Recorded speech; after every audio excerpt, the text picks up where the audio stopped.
professors and colleagues. This year we are celebrating a decade of BGICC multidisciplinary scientific activity. The pharmacy course started 4 years ago, and we had a very successful ESOP workshop 2 years ago. And a year later, we expanded the pharmacy course to include new areas like nutrition, pharmacovigilance, and pharmacoeconomics, beside the clinical pharmacy. And we also tried to cope with the new era by adding pharmacogenomics and drug discovery. Before starting this year's course, this is a small presentation about the history of pharmacy. The evolution of profession of pharmacy can be divided into 5 historical periods. Ancient era, the beginning of time to AD 1600. Empiric era, AD 1600 to 1940. Industrialization era, which I think it started from the 90s till now. I think we are in this industrialization, still in the industrialization era. Patient care era, 1970 to present. Biotechnology and genetic engineering era, the new horizon. Ancient era was characterized by the human copying animals, by observing how they deal with their wounds, and so the humans start to take some of the surrounding materials like herbs, muds, or cool water to stop bleeding and healing wounds. This is were recorded in the earliest known written record, which is clay tablets.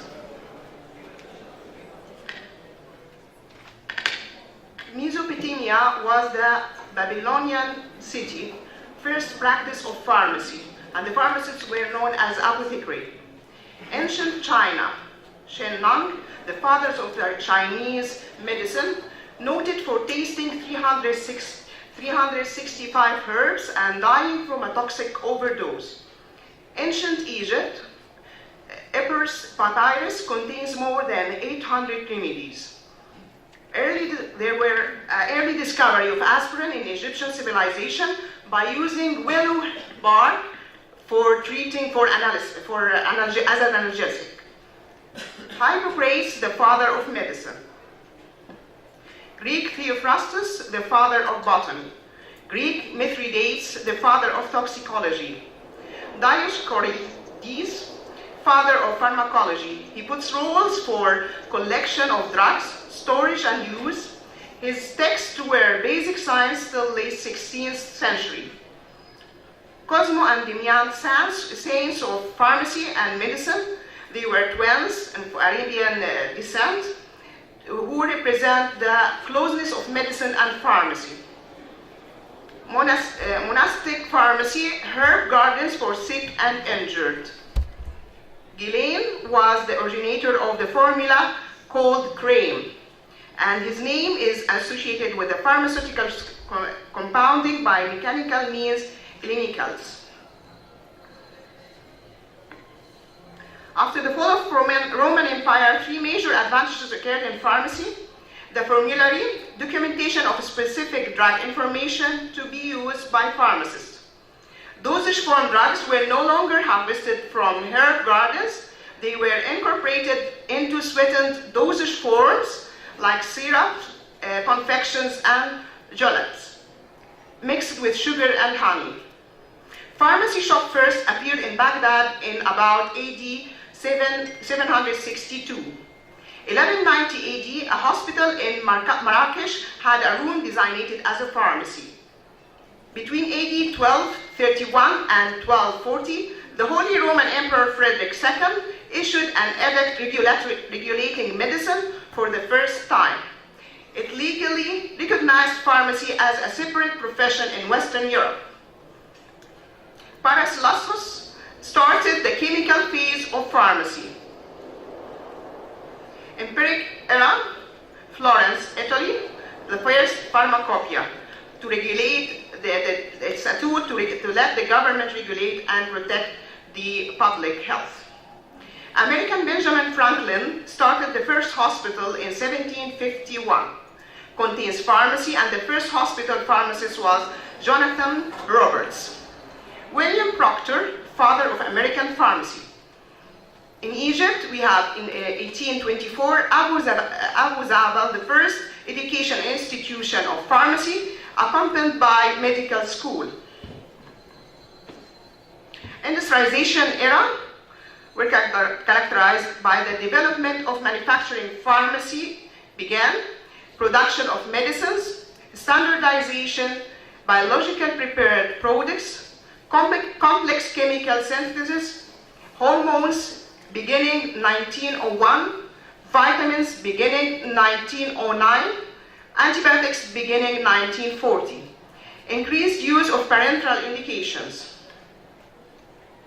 Patient care era, concentration on research to develop new medicines, new drugs were developed, lots of adverse reactions to drugs, thus drug monitoring results, pharmacists taking more roles in dispensing medication and patient education. The new horizon, biotechnology and gene therapy researches, new drugs like cancer and hepatitis. And we are now in a new horizon for the future, inshallah. Thank you very much.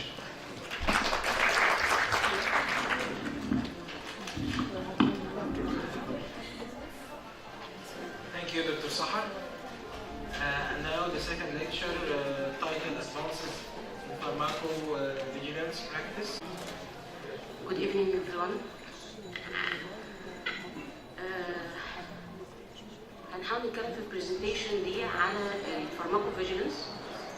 والحقيقه انا هركز في البرزنتيشن على تو مين ايدياز.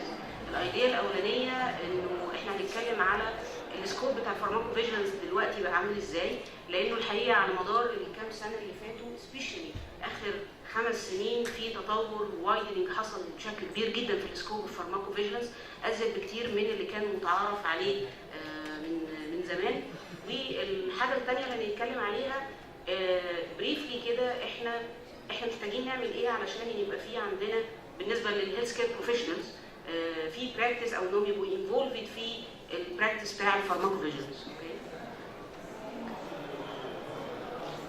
هنبدا الاول بديفينيشن يعني ايه فارماكوفيجيلانس. ده according لل WHO definition of pharmacovigilance is the science and the activities relating to the detection, assessment, understanding, prevention of adverse effects or any other medicine related problems.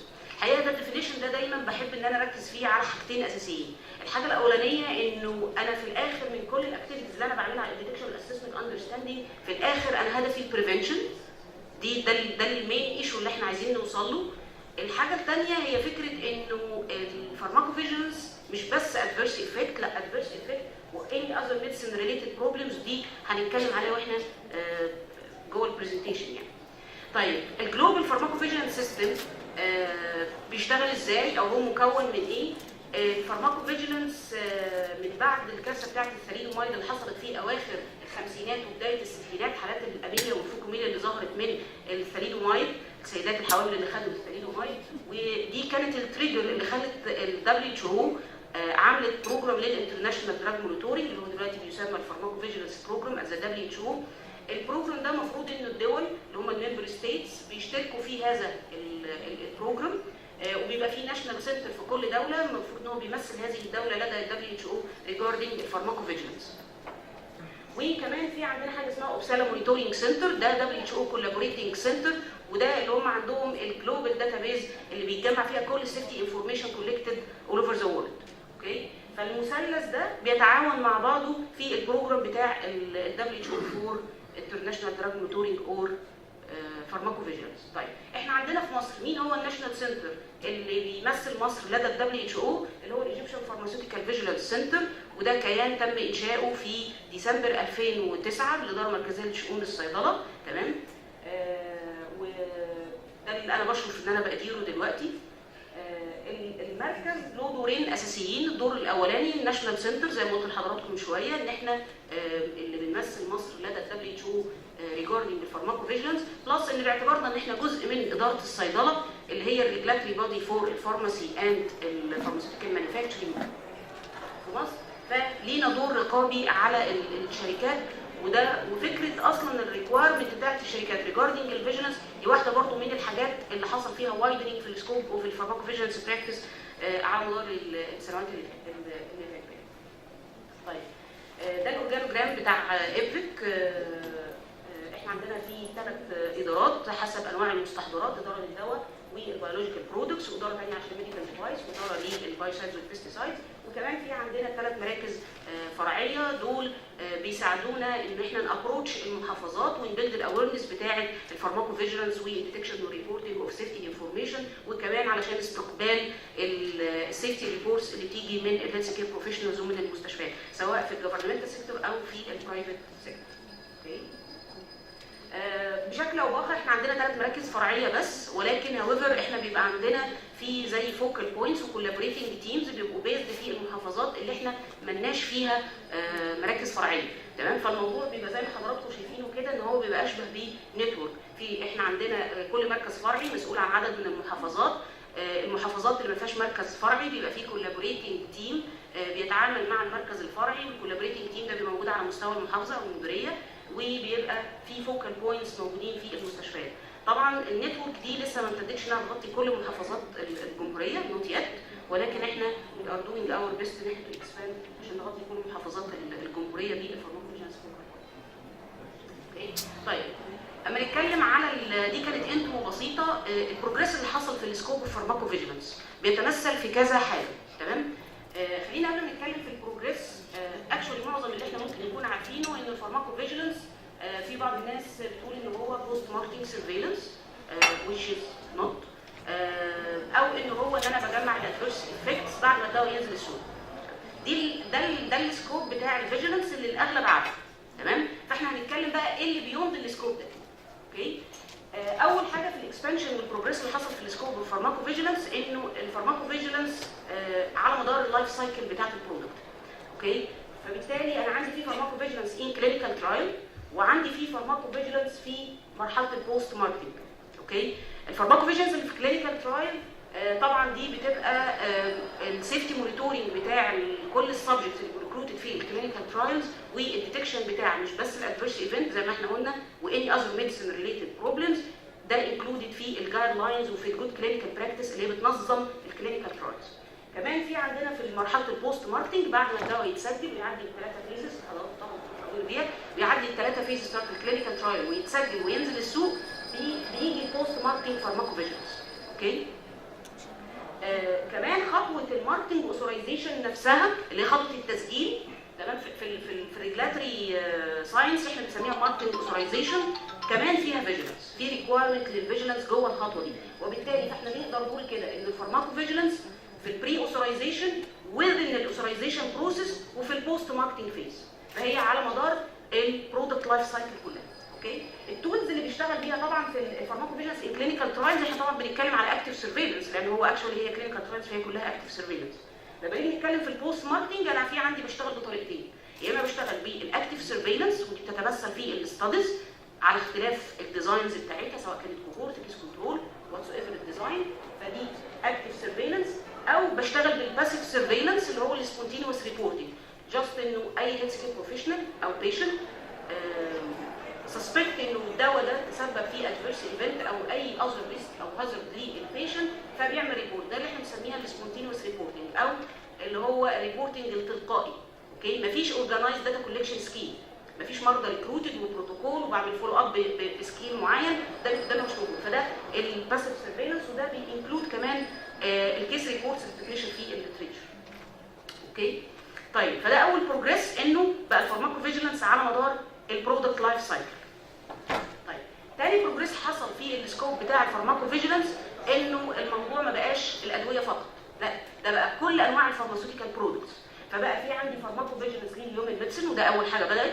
كمان بقى في عندي في البيولوجيكال برودكتس انكلودنج الفاكسينز طبعا، وعندي كمان في الفيترينري ميديسن بقى ليها فارماكوفيجيلانس او فيترينري، وفي كمان حتى الكوزموتكس بقى ليها كوزميتوفيجيلانس، الهيربال برودكتس، الدايتري سبلمنتس، الميديكال ديفايس، البايوسايدز، الراديو فارماسيوتيكالز. دول من الحاجات اللي مش موجوده هنا، بس الراديو فارماسيوتيكالز لانها اكشلي ممكن تكون هيومن ميديسن او بيولوجيكال برودكتس، فهو في الاول ولا في الاخر راديو فارماسيوتيكال هو اوريجينالي بيتصنف واحد من الاثنين الاولانيين دول. اوكي، وحتى البلاد برودكتس كمان ليها الفيجيلانس بتاعها. اوكي، فده تاني بروجريس حصل، ان القصه ما بقتش دواء بس، لا ده كل انواع الفارماسيوتيكال برودكتس بقى ليها الفيجيلانس بتاعها.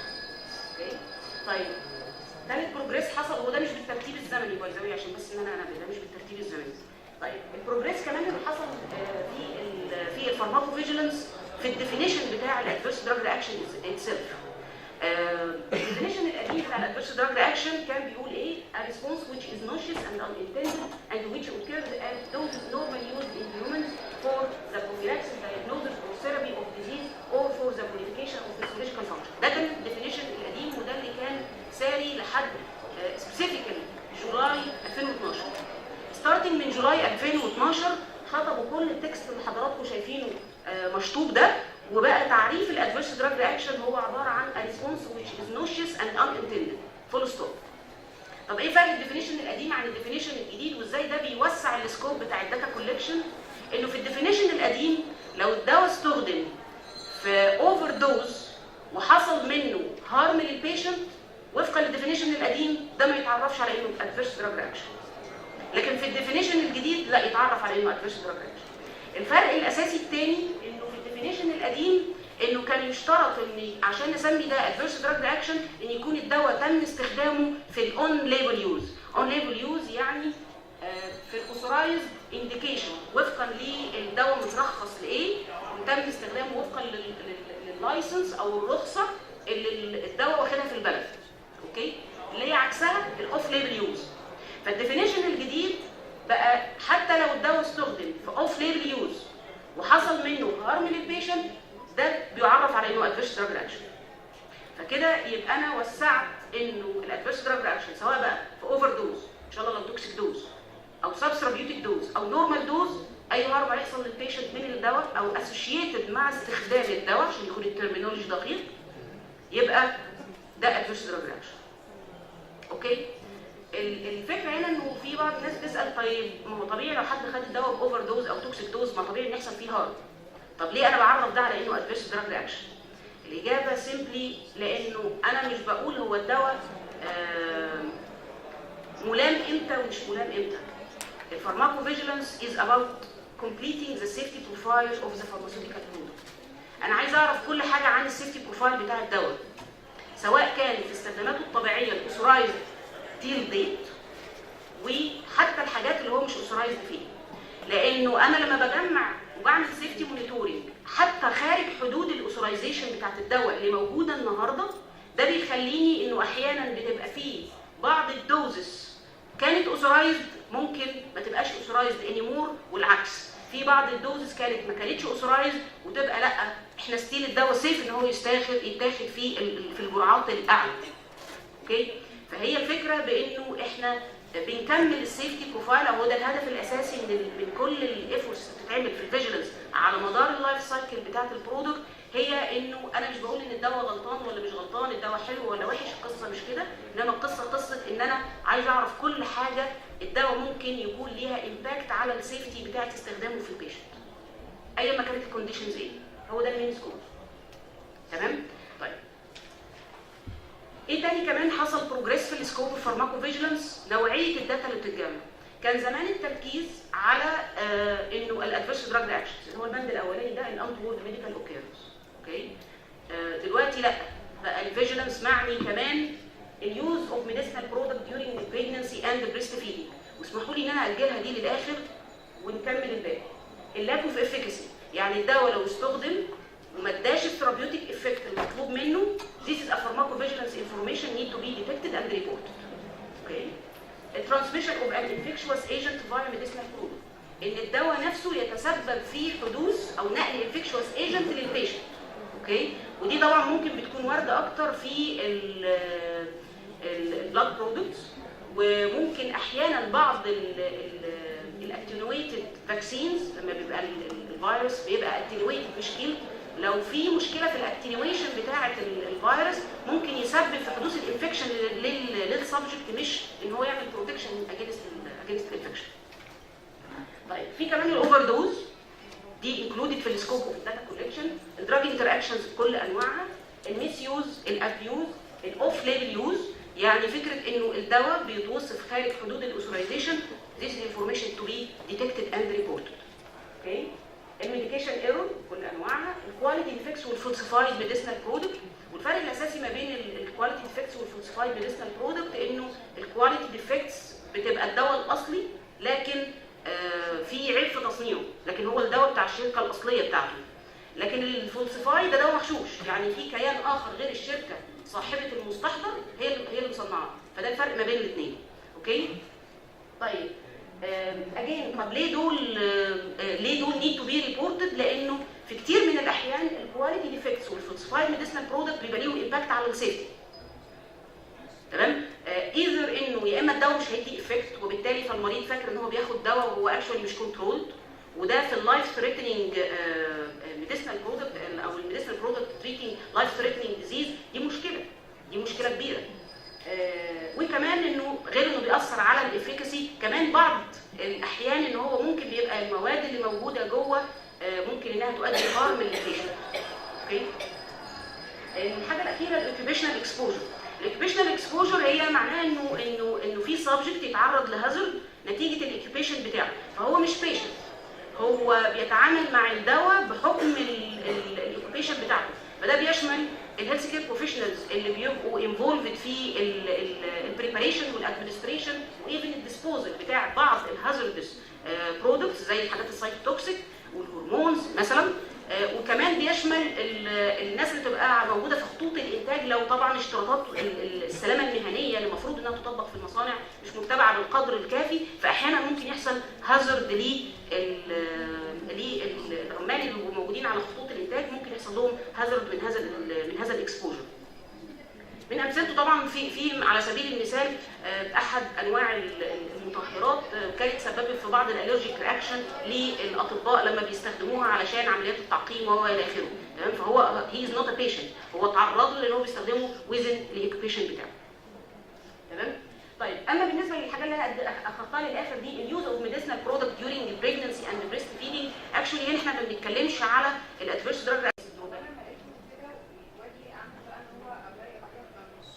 لا، ما حضرتك انت بتسيفي الفورم بتمليها تاتش الايميل اللي بعدين.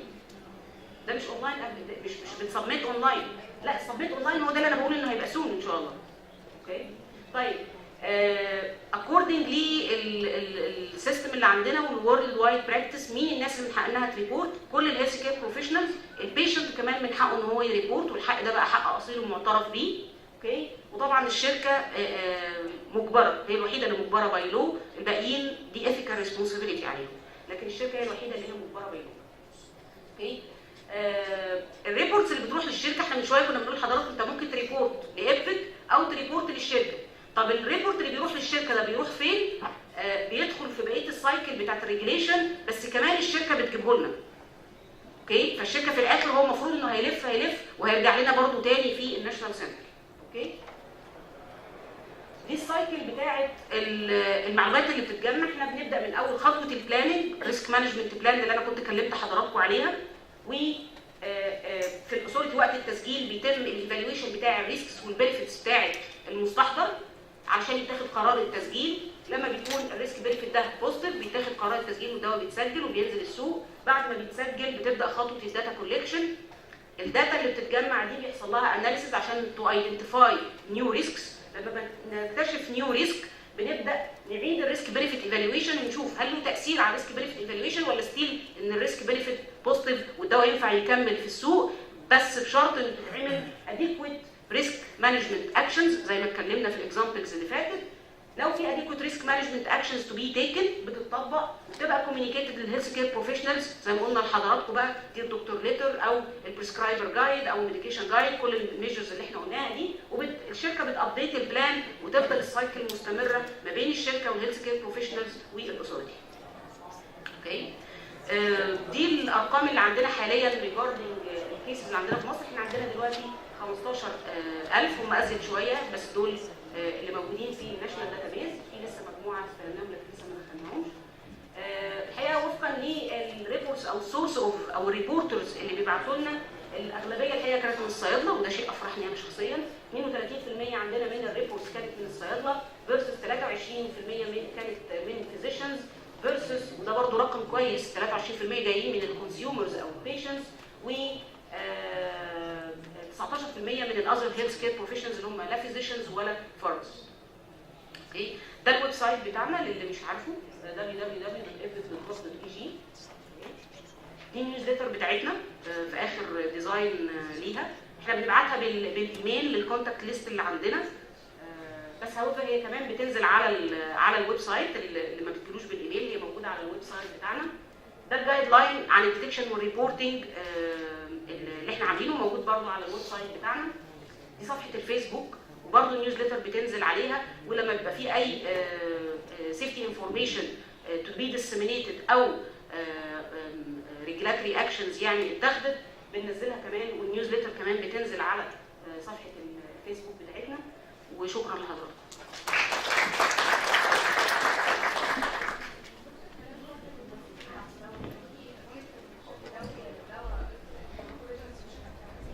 طبعا لازم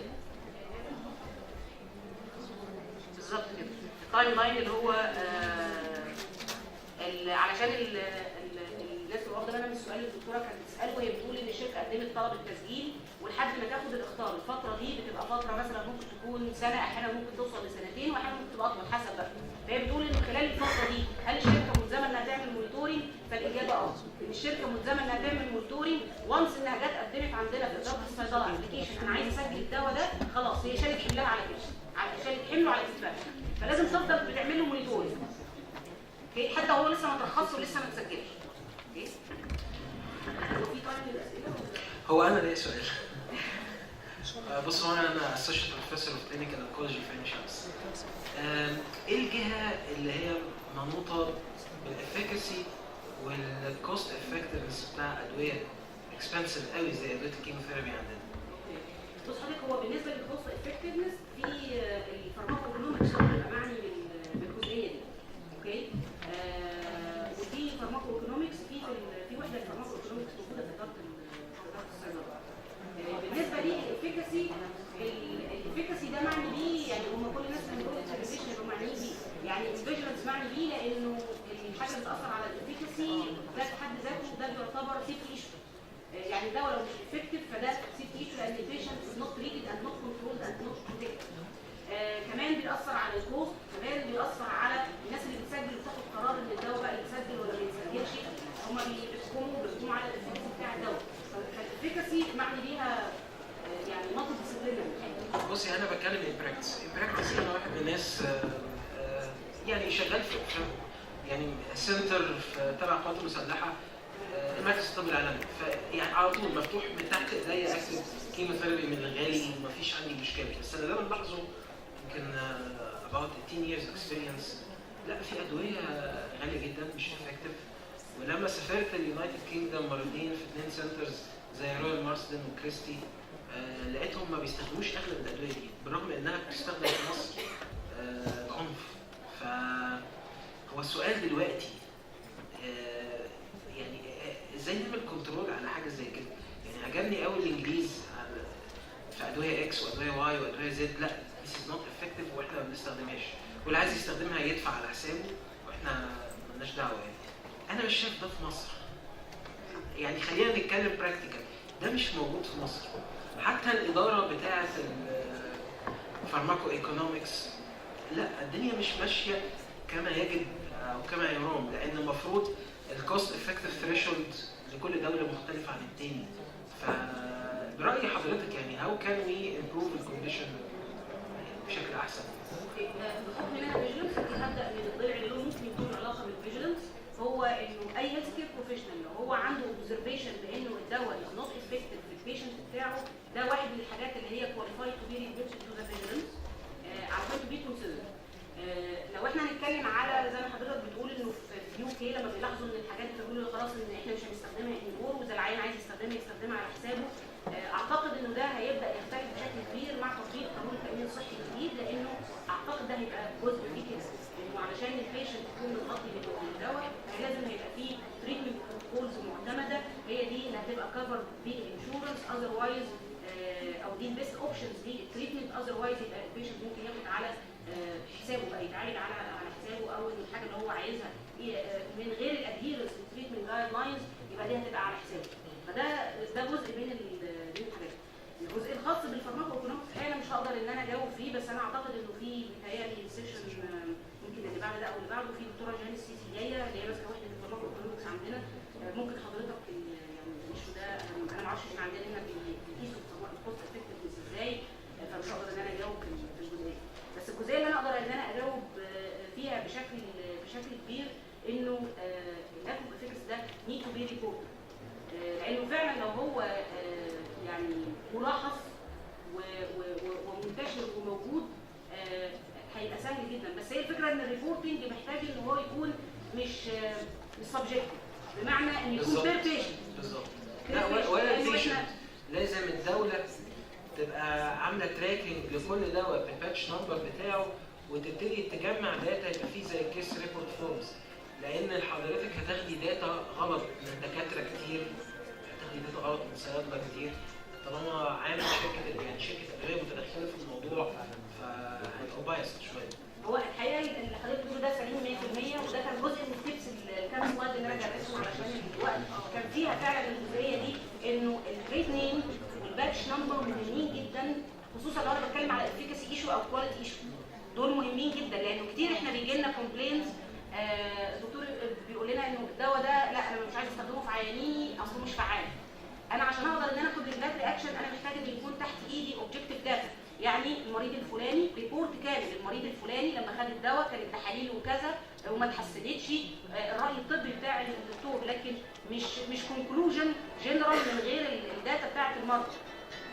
مش هنقدر ان احنا ناخد ريجلاتري اكشن في كونكلوجن وزاوت ديتيلز.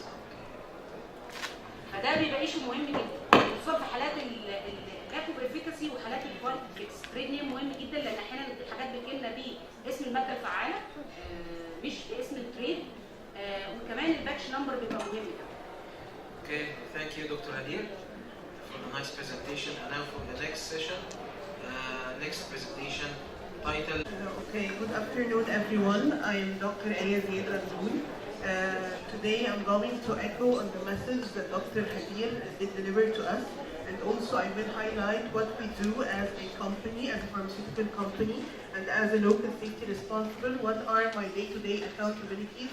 What department do I work for in order to contribute in the patient and public safety? As a brief background about me, I'm a pharmacist. I'm a graduate from Faculty of Pharmacy at Ain Shams University, class of 12. I'm named safety contact at GSK Egypt. I had worked in GSK for 5 years so far. My first 2 years I was working in the field of quality and quality compliance, and by now I have been working for 3 years in the field of the medical, pharmacovigilance and medical information. At first, this is the agenda for today's session.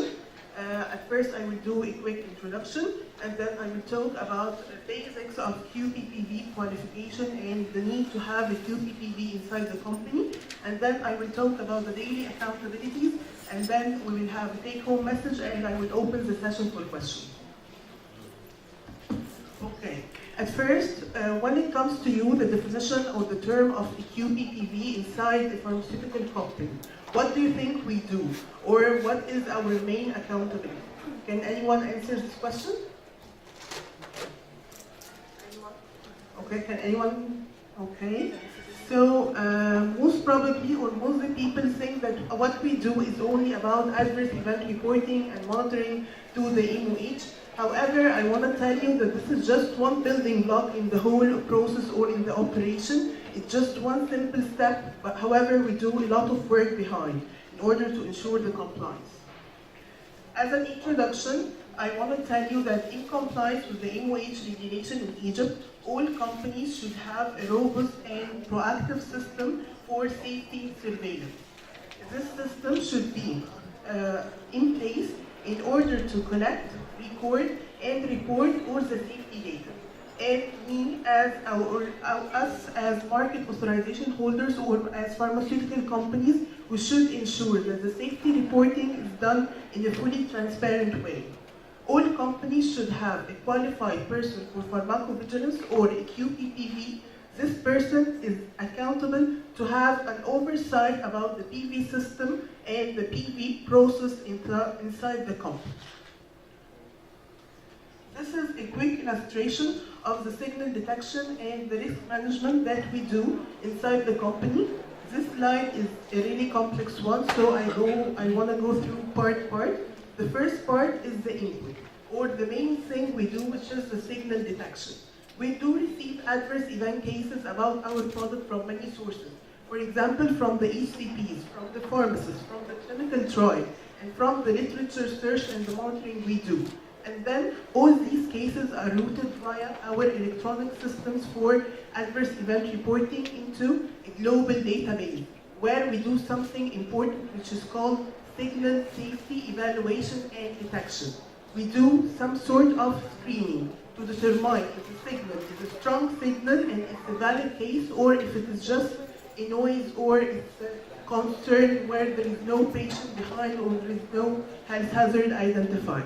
And then we try here in order to evaluate all the safety signal and all the information and establish the benefit risk issue of our molecule or of our brand. After this, we do the reporting. The reporting can be done on several phases. The first phase we do is the reporting of each and individual adverse event case in the form of a SIMOS report or an E2B report to the MOH. And in Egypt, we do this to EPIC, the Egyptian Pharmacovigilance Center in Egypt. The second step is that we prepare certain safety reports called PSURs, or periodic safety update reports, and we also disseminate it to the regulatory agencies or the authorities worldwide for our molecule.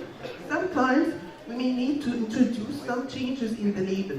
So we do this in alignment with the regulatory affairs colleagues.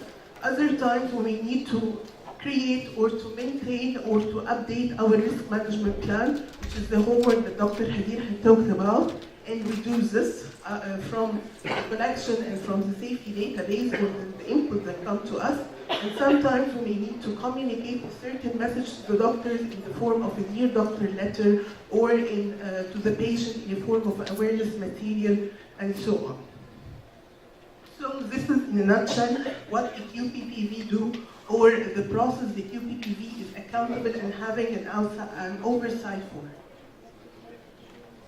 Okay, so now let's jump to the second part of the presentation, where we talk briefly about the QPPV qualification. Normally, the QPPV is of medical background. He can be a pharmacist, he can be a dentist, he can be an HCP. And usually the company should qualify him and certify him, and these certificates are provided to EDVIC for qualification, validation, and endorsement. And I want to tell you that whenever a company submits an application for new registration, they should provide evidence that they have what's so-called pharmacovigilance master file, or for us as a multinational company, a PSSF, pharmacovigilance submaster file, in order to provide evidence how we do operate in terms of pharmacovigilance, and we should provide proof that we have a QPPV. Okay? And then also we have to notify the EPIC or the MOH whenever there is any change in the QPPV contact name or address, in order to revalidate and re-endorse the qualification of the QPPV. So now we are done with the first two parts. We talked about the QPPV, we did a quick introduction. Now we will go through the slides to know what are the day-to-day accountabilities for the QPPV role and what does he do on the ground. This is what we do define by boundless pharmacovigilance. Actually, the pharmacovigilance personnel, or the QPPV, is not working in silos. It's not only processing the adverse event cases and reporting it to the MOH. Actually, he do interact with all these departments inside any pharmaceutical company.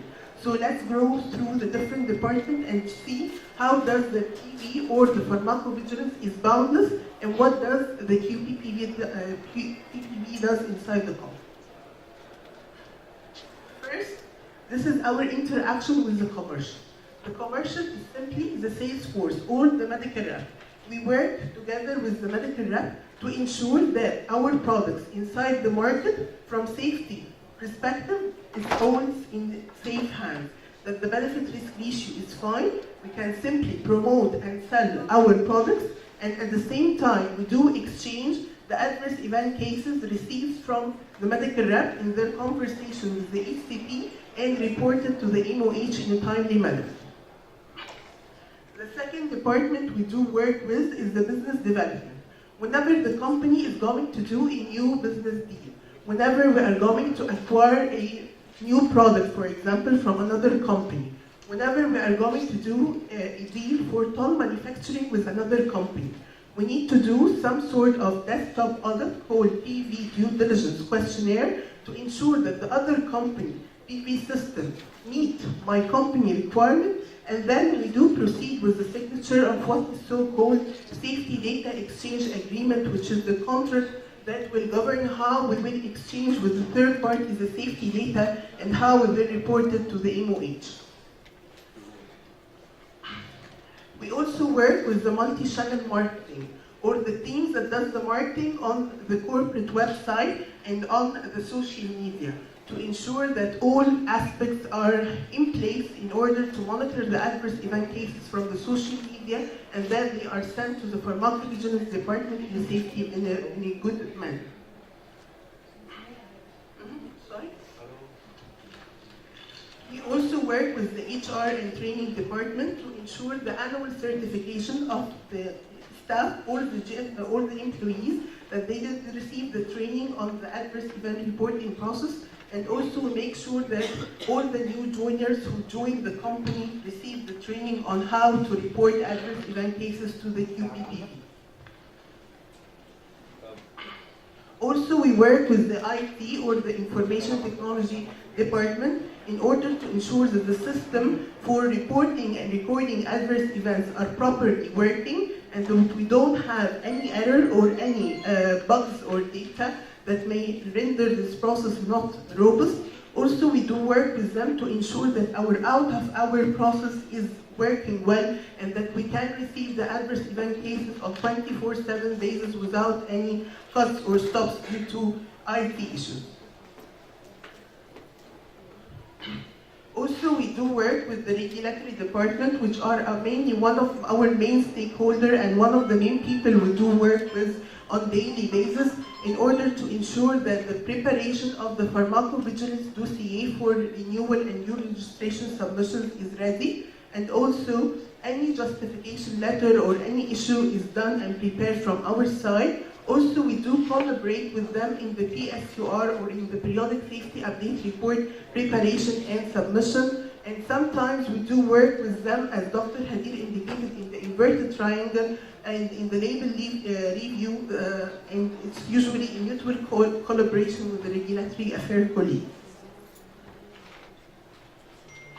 Also, we do work with the governmental affairs and communication department whenever there is a big issue that can endanger the company reputation, or whenever, for example, there may be false data in the newsletter, on the social media, and so on. So we usually work with the governmental affairs and communication department in order to prepare a straightforward, unbiased message and disseminate it to the public. Also, we do work with the marketing department whenever there is a new market research project, whenever there is a new patient awareness program or an interactive digital media project directed to the HCP, we usually make sure that the third party is qualified to work with our safety standards, and we do provide them with the training. Also, we do work with the marketing colleagues in order to ensure that the necessary adverse event clauses and the adverse event reporting contexts are available on the promotional materials. Also, we do work with the medical affairs staff. For example, when we are preparing a Dear Doctor letter containing a message to be disseminated to the HCP, we do work with them in the review of the letter itself and tracking the distribution compliance with them and reporting this to EVIC in a timely manner. Also, we do work with them in the results of the clinical studies and how we are going to report it in a timely manner to the MOH. Sometimes we work with them in the R&D development, how we will do or how we will formulate the routine and additional pharmacovigilance activities and routine and additional risk minimization measures. Also, we do work with them whenever there is a need for an educational material or for disease awareness material, how will the safety content become available and how will the safety reporting requirement will be addressed. Also, we do work with the quality department inside the company. Sometimes there is a major quality defect in some batch, or sometimes there may be a major deviation that may cause that this batch needs to be withdrawn from the market. So we usually work with the quality colleagues to do what is called a medical assessment to see if these batches, if they remain in the market, this will render unsafe, or this will cause a problem to the public or to the people who are going to take the product or not. And sometimes a decision can be taken to recall the whole batches or to recall the whole lot of product in the market in order to protect the patient and public safety. Also, we do work with the legal or with the compliance department so that to make sure that any contract for any business deal that will be related or directed or will include the product in its context, that all the reporting or requirement and all the safety aspects are in place and are sufficiently monitored.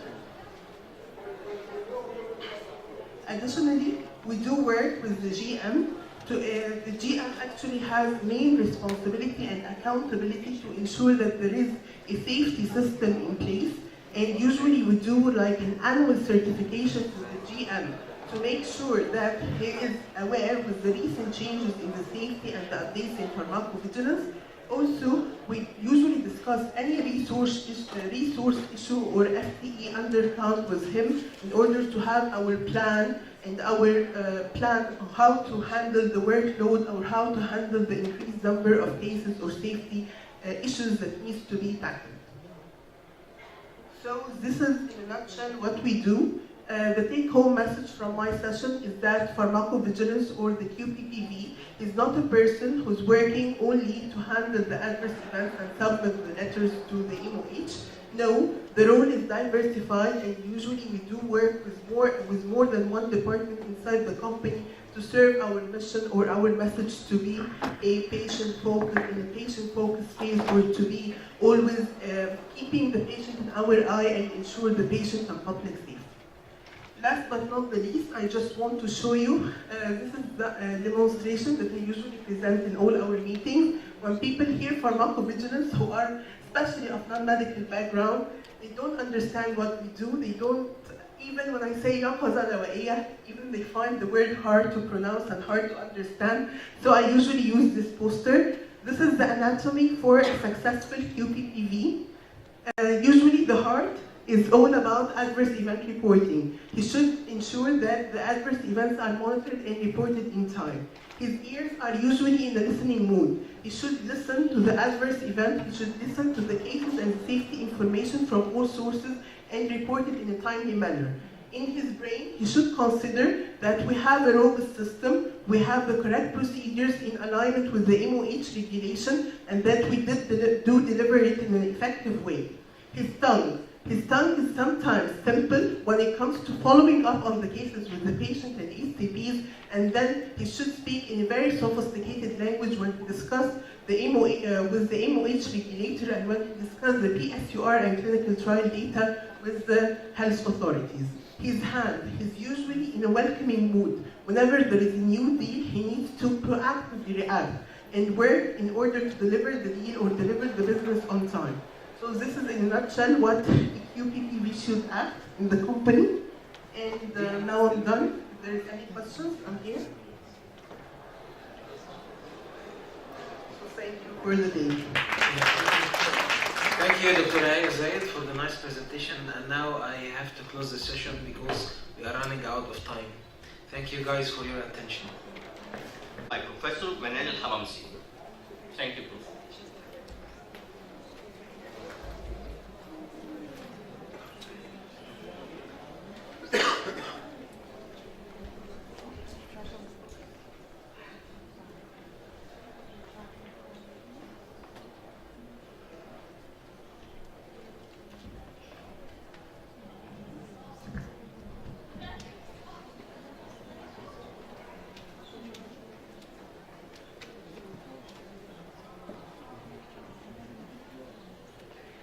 Bismillah ar-Rahman ar-Rahim.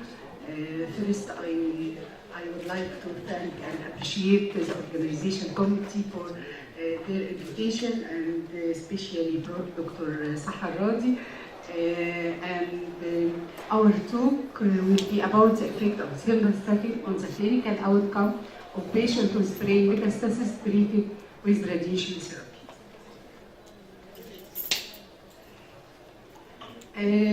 Our content will be the introduction of the study, patient and the method, results, and conclusion and the recommendation. So let's start with the introduction.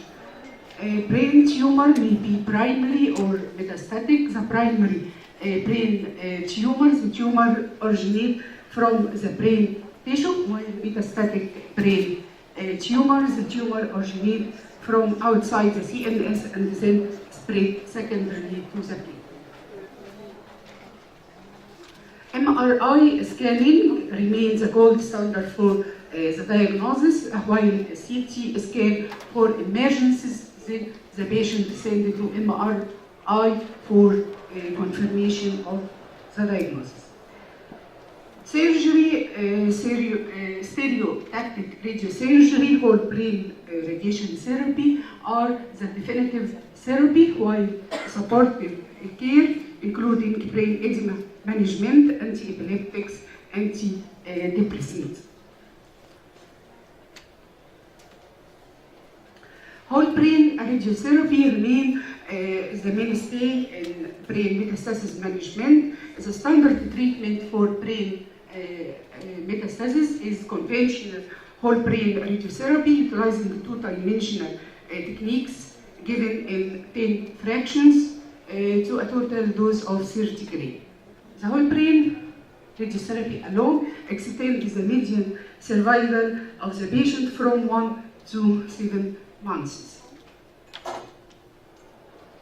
The acute toxicity of whole brain RT, including cerebral edema, nausea, vomiting, hair loss, mild skin reactions, alopecia, fatigue, and in some patients ototoxicity, while the late toxicity, which is irreversible and progressive, including cognitive dysfunction and focal cerebral radionecrosis. Therefore, there have been increasing effort to develop strategies to enhance radiotherapy effect and to inhibit or manage radiotherapy-induced normal tissue damage.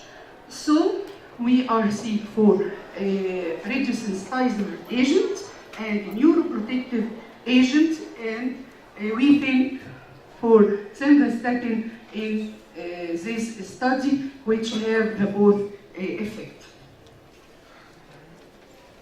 The second, as you know, our simvastatin especially is a widely used hammer-CoA reductase inhibitors that can be used at doses of 10 to 80 milligrams per day. Simvastatin was selected for this study due to its higher potential to cross the blood-brain barrier and its potential neuroprotective effect compared to the other members of study. The radiosensitizing effect of simvastatins, it arrests the cells in the late phase G1, which is the most sensitive to radiotherapy-induced cell death, and also cause inhibition of nuclear factor kappa B, which is responsible for radiotherapy resistance and cause inductions of apoptosis, and also cause activations of autophagy. The radioprotective and the neuroprotective of simvastatins, due to it decrease the acute inflammatory response to radiotherapy and also have antioxidant effects. So our aim of this study, first to evaluate the efficacy and safety of simvastatin in addition to whole brain radiotherapy in patients with brain metastasis. Second was, or where the primary outcome was radiological response at 4 weeks after whole brain radiotherapy. Secondary outcomes was 1 year progression-free survival, 1 year overall survival, and health-related quality of life that was assessed as baseline, and after whole brain radiotherapy, and also after 4 weeks of whole brain radiotherapy.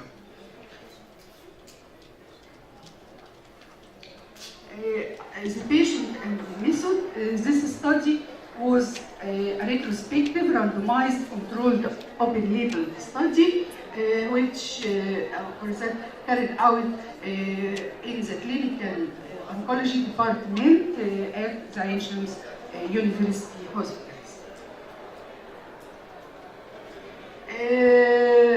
Our inclusion criteria were adult cancer patient, a patient planned for whole brain radiotherapy utilizing two-dimensional techniques given in 10 fractions, 5 fractions per week, to a total dose of 30 grains. The exclusion criteria including patient with hematological CNS infiltration, renal impairment, hepatic dysfunction, pregnancy and lactation, a patient known to have hypersensitivity to simvastatin, and patients on statin therapy. Total of 67 patients with brain metastasis were assessed using Karlovsky performance scale, assessed for eligibility, and only 50 patients fulfilled the inclusion and exclusion criteria. The 50 patients allocated into 2 equal groups, each of 25 patients. Control group. That in the control group, the patient received only whole brain radiotherapy, and in the second group, which is the simvastatin group, the patient received whole brain radiotherapy plus simvastatin in a dose of 80 milligrams per day, taken once a day. During the whole period of whole brain radiotherapy, including the day off during the whole brain radiotherapy. And only 40 patients finished the whole brain radiotherapy, and after 4 weeks, the survival patients were 30 patients who followed up for 1 year. At the baseline, the following data were collected: demographic data, primary tumor origin, time from primary tumor diagnosis till brain metastasis, presence of extracranial metastasis, Karlovsky performance scale score, recursive partitioning analysis, which is a prognostic tool or score, which classifies the patient into 3 classes. Class 1, patient with Karlovsky performance scale more than 70 and less than 65 years, and class 3, patients with Karlovsky performance scale less than 70, and class 2, including all other patients which has comorbidities and Karlovsky performance scale more than 70. And this is the Karlovsky performance scales, scores from 0 to 100. The efficacy evaluation done through first radiological response evaluation. The MRI brain were done at 4 weeks after whole brain RT, and reduction or increase in the tumor size were compared to the baseline. Second, 1 year progression-free survival and 1 year overall survival were detected, while the progression-free survival measures the time from treatment initiation to either progression or death from any cause or lost follow-up, while overall survival measures the time from treatment initiation to death from any cause or lost follow-up. Quality of life evaluation done by using health-related quality of life using European Organization for the Research and Treatment of Cancer, Quality of Life Questionnaire C30, and the brain or its brain modules, which include 20 questions, was evaluated at baseline after whole brain radiotherapy and 4 weeks after whole brain radiotherapy. The questionnaire was scored according to an EORT instruction. And this is the form of the questionnaire.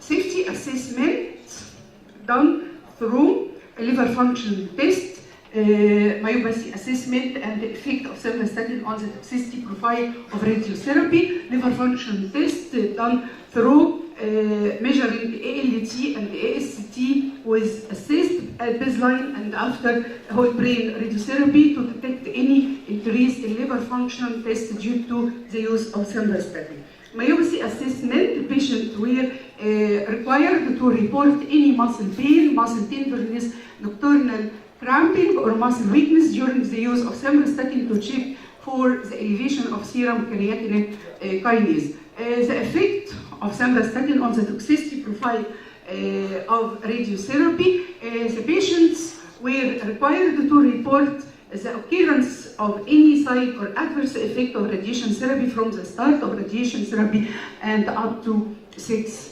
weeks.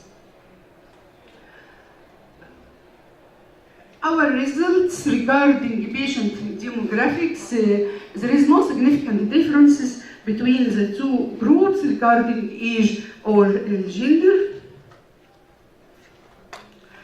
The results regarding tumor size, tumor site and tumor and time till progression to brain metastasis, also there is no significant differences between the two groups. The baseline EORTC, quality of life, and the brain module scales, as you see in this table, which is very long table, but there is no significant differences between the two groups at the baseline.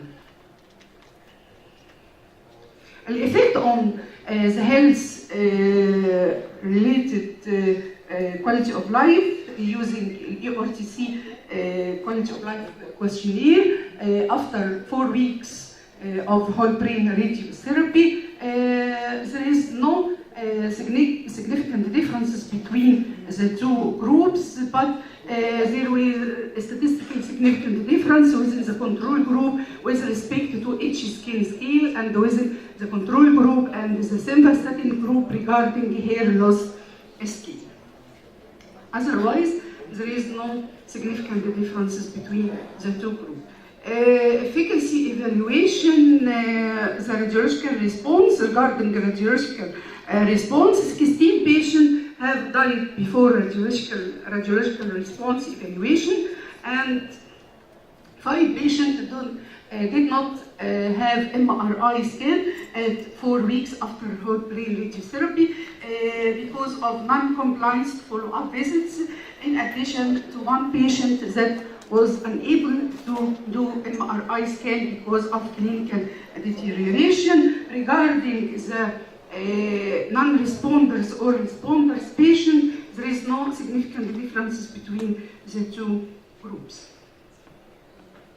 The efficacy evaluation, only 5 patients complete the study. The cause of death was presumed to be due to systemic progression in 18 patients, neurological progression in 22 patients, and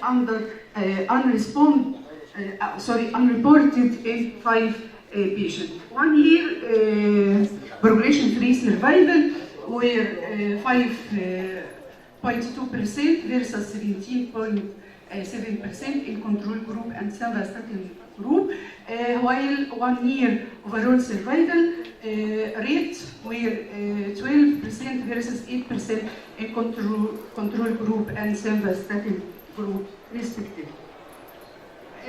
The effect على liver function test the level of ALT or AST before or after the whole brain radiotherapy. There is no significant differences between the both group or before and after radiotherapy. Regarding myopathy assessment, none of the patients reported any symptoms of myopathy during the simvastatin treatment period. Hence, creatine kinase were not assessed for the patient. Radiotherapy toxicity profile was expected with no additional toxicity or unexpected adverse effect was reported. Short survival time, patient's cognition impairment limited the accurate assessment of radiation toxicity profile.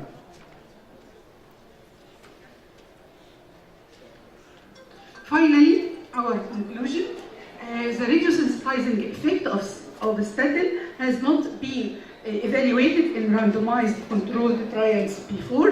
Despite radiological response being the primary study outcome, only 58% of the patient could be evaluated. The current study was limited by the patient short survival, with 32% of the patient dying before the radiological response evaluated. Only 68% of the patients recruited were recursive partitional assessment class 3, which has poor prognosis. In conclusion, the addition of simvastatin to whole brain radiotherapy has not improved the radiological response of patients with brain metastasis. The addition of simvastatin has not improved brain metastasis patient cognitive function. And finally, the addition of simvastatin to whole brain radiotherapy has not improved the brain metastasis quality of life.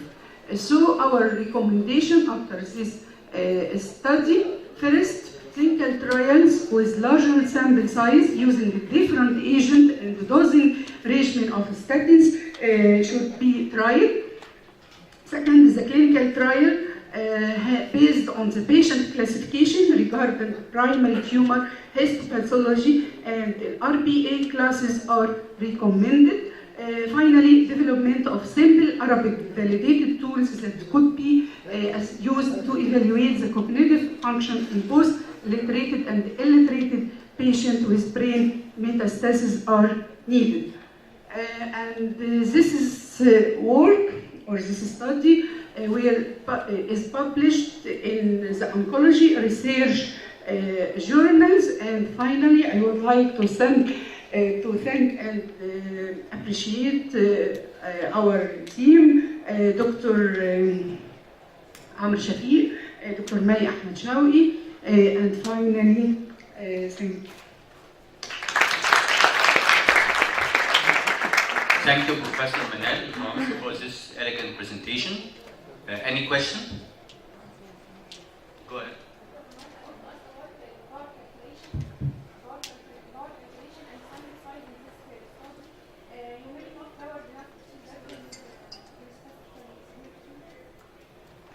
اوكي طبعا احنا اول ما بدانا الاستادي دي كنا عارفين ان عدد العيانين قليل جدا وهيبقى في صعوبه جدا ان احنا نلاقي عيانين، ولو لقينا عيانين صعوبه جدا ان هم يستمروا معانا. انت عارفه السرفايفل بتاعهم شورت سرفايفل، يعني احنا بدانا ب 50 على ما خلصنا اللي هو البرين راديوثيرابي اللي هي خدت حوالي 12 يوم، كان فاضل منهم بس 30 عايشين، يعني بعد 12 يوم نصهم تقريبا مات. على ما الاستادي خلصت كان فاضل بس 5 عيانين هم اللي عايشين. فالحقيقه يعني احنا كنا في تشالنج جامد جدا ان البرين ميتاستاسيس ده مرض نادر عشان تلاقي اصلا عيانين يعني مش كتير، ولما بتلاقي عيانين يعني الفولو اب بتاعهم بيبقى صعب جدا لان السرفايفل بتاعتهم بتبقى شورت جدا، فيعني لوست في ايام قليله او في فتره قليله جدا. فيعني علشان تتابعيهم ده بيبقى فيه مشكله كبيره. لا هي كانت في عين شمس يونيفرستي هوسبيتالز. طبعا هي لما تبقى في مالتي سنترز بيبقى احسن طبعا، يبقى عندك عيانين اكتر.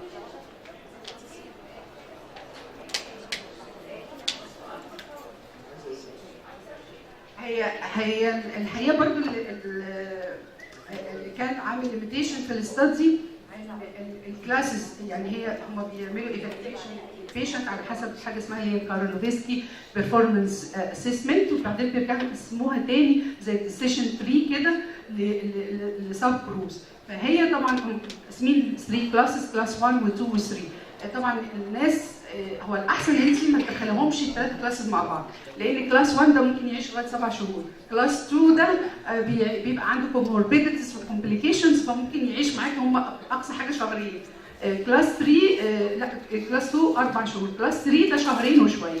فاحنا في الريكومنديشن كمان قلنا لما تحبي تعملي استادي زي كده يبقى خليهم كلهم يا في كلاس 1 او في 2 او في 3، لان لما احنا دخلنا الثلاثه مع بعض فعلى ما وصلنا لنهايه الاستادي كانوا يعني ما فاضلش منهم غير 5 بس. Any other question? Okay, thank you, Professor Manel. Thank you. Our next speaker will be Professor Dr. Amr Shafiq. السلام عليكم. هحاول اظبط الصوت بتاعي ما يبقاش عالي قوي. انا عمرو شفيق، انا استاذ مساعد الاورام في كليه طب عين شمس ومدير وحده العلاج الكيماوي والكلينيكال فارماسي ويونت ريسيرش قد كده. الاول انا بشكر البي جي اي سي سي على انهم invited me to talk to the second time to the second year، وبشكر الدكتور صحف، بشكر الدكتور محمد ياسين استاذي، هو الراجل يعني استضافني اول لما جت الاسم، يعني كان متبنيني يعني. واي هوب ان تبقى التوك تبقى لطيفه ونستفيد منها كلنا يعني. هي التوك about drug to drug interactions in oncology، و I emphasize على clinical perspective because انا في الاخر على الرغم ان انا interested في clinical pharmacy و I really endorse الورك بتاعهم في الحته البراكتيكال منها at least، لكن still I am a physician not a pharmacist.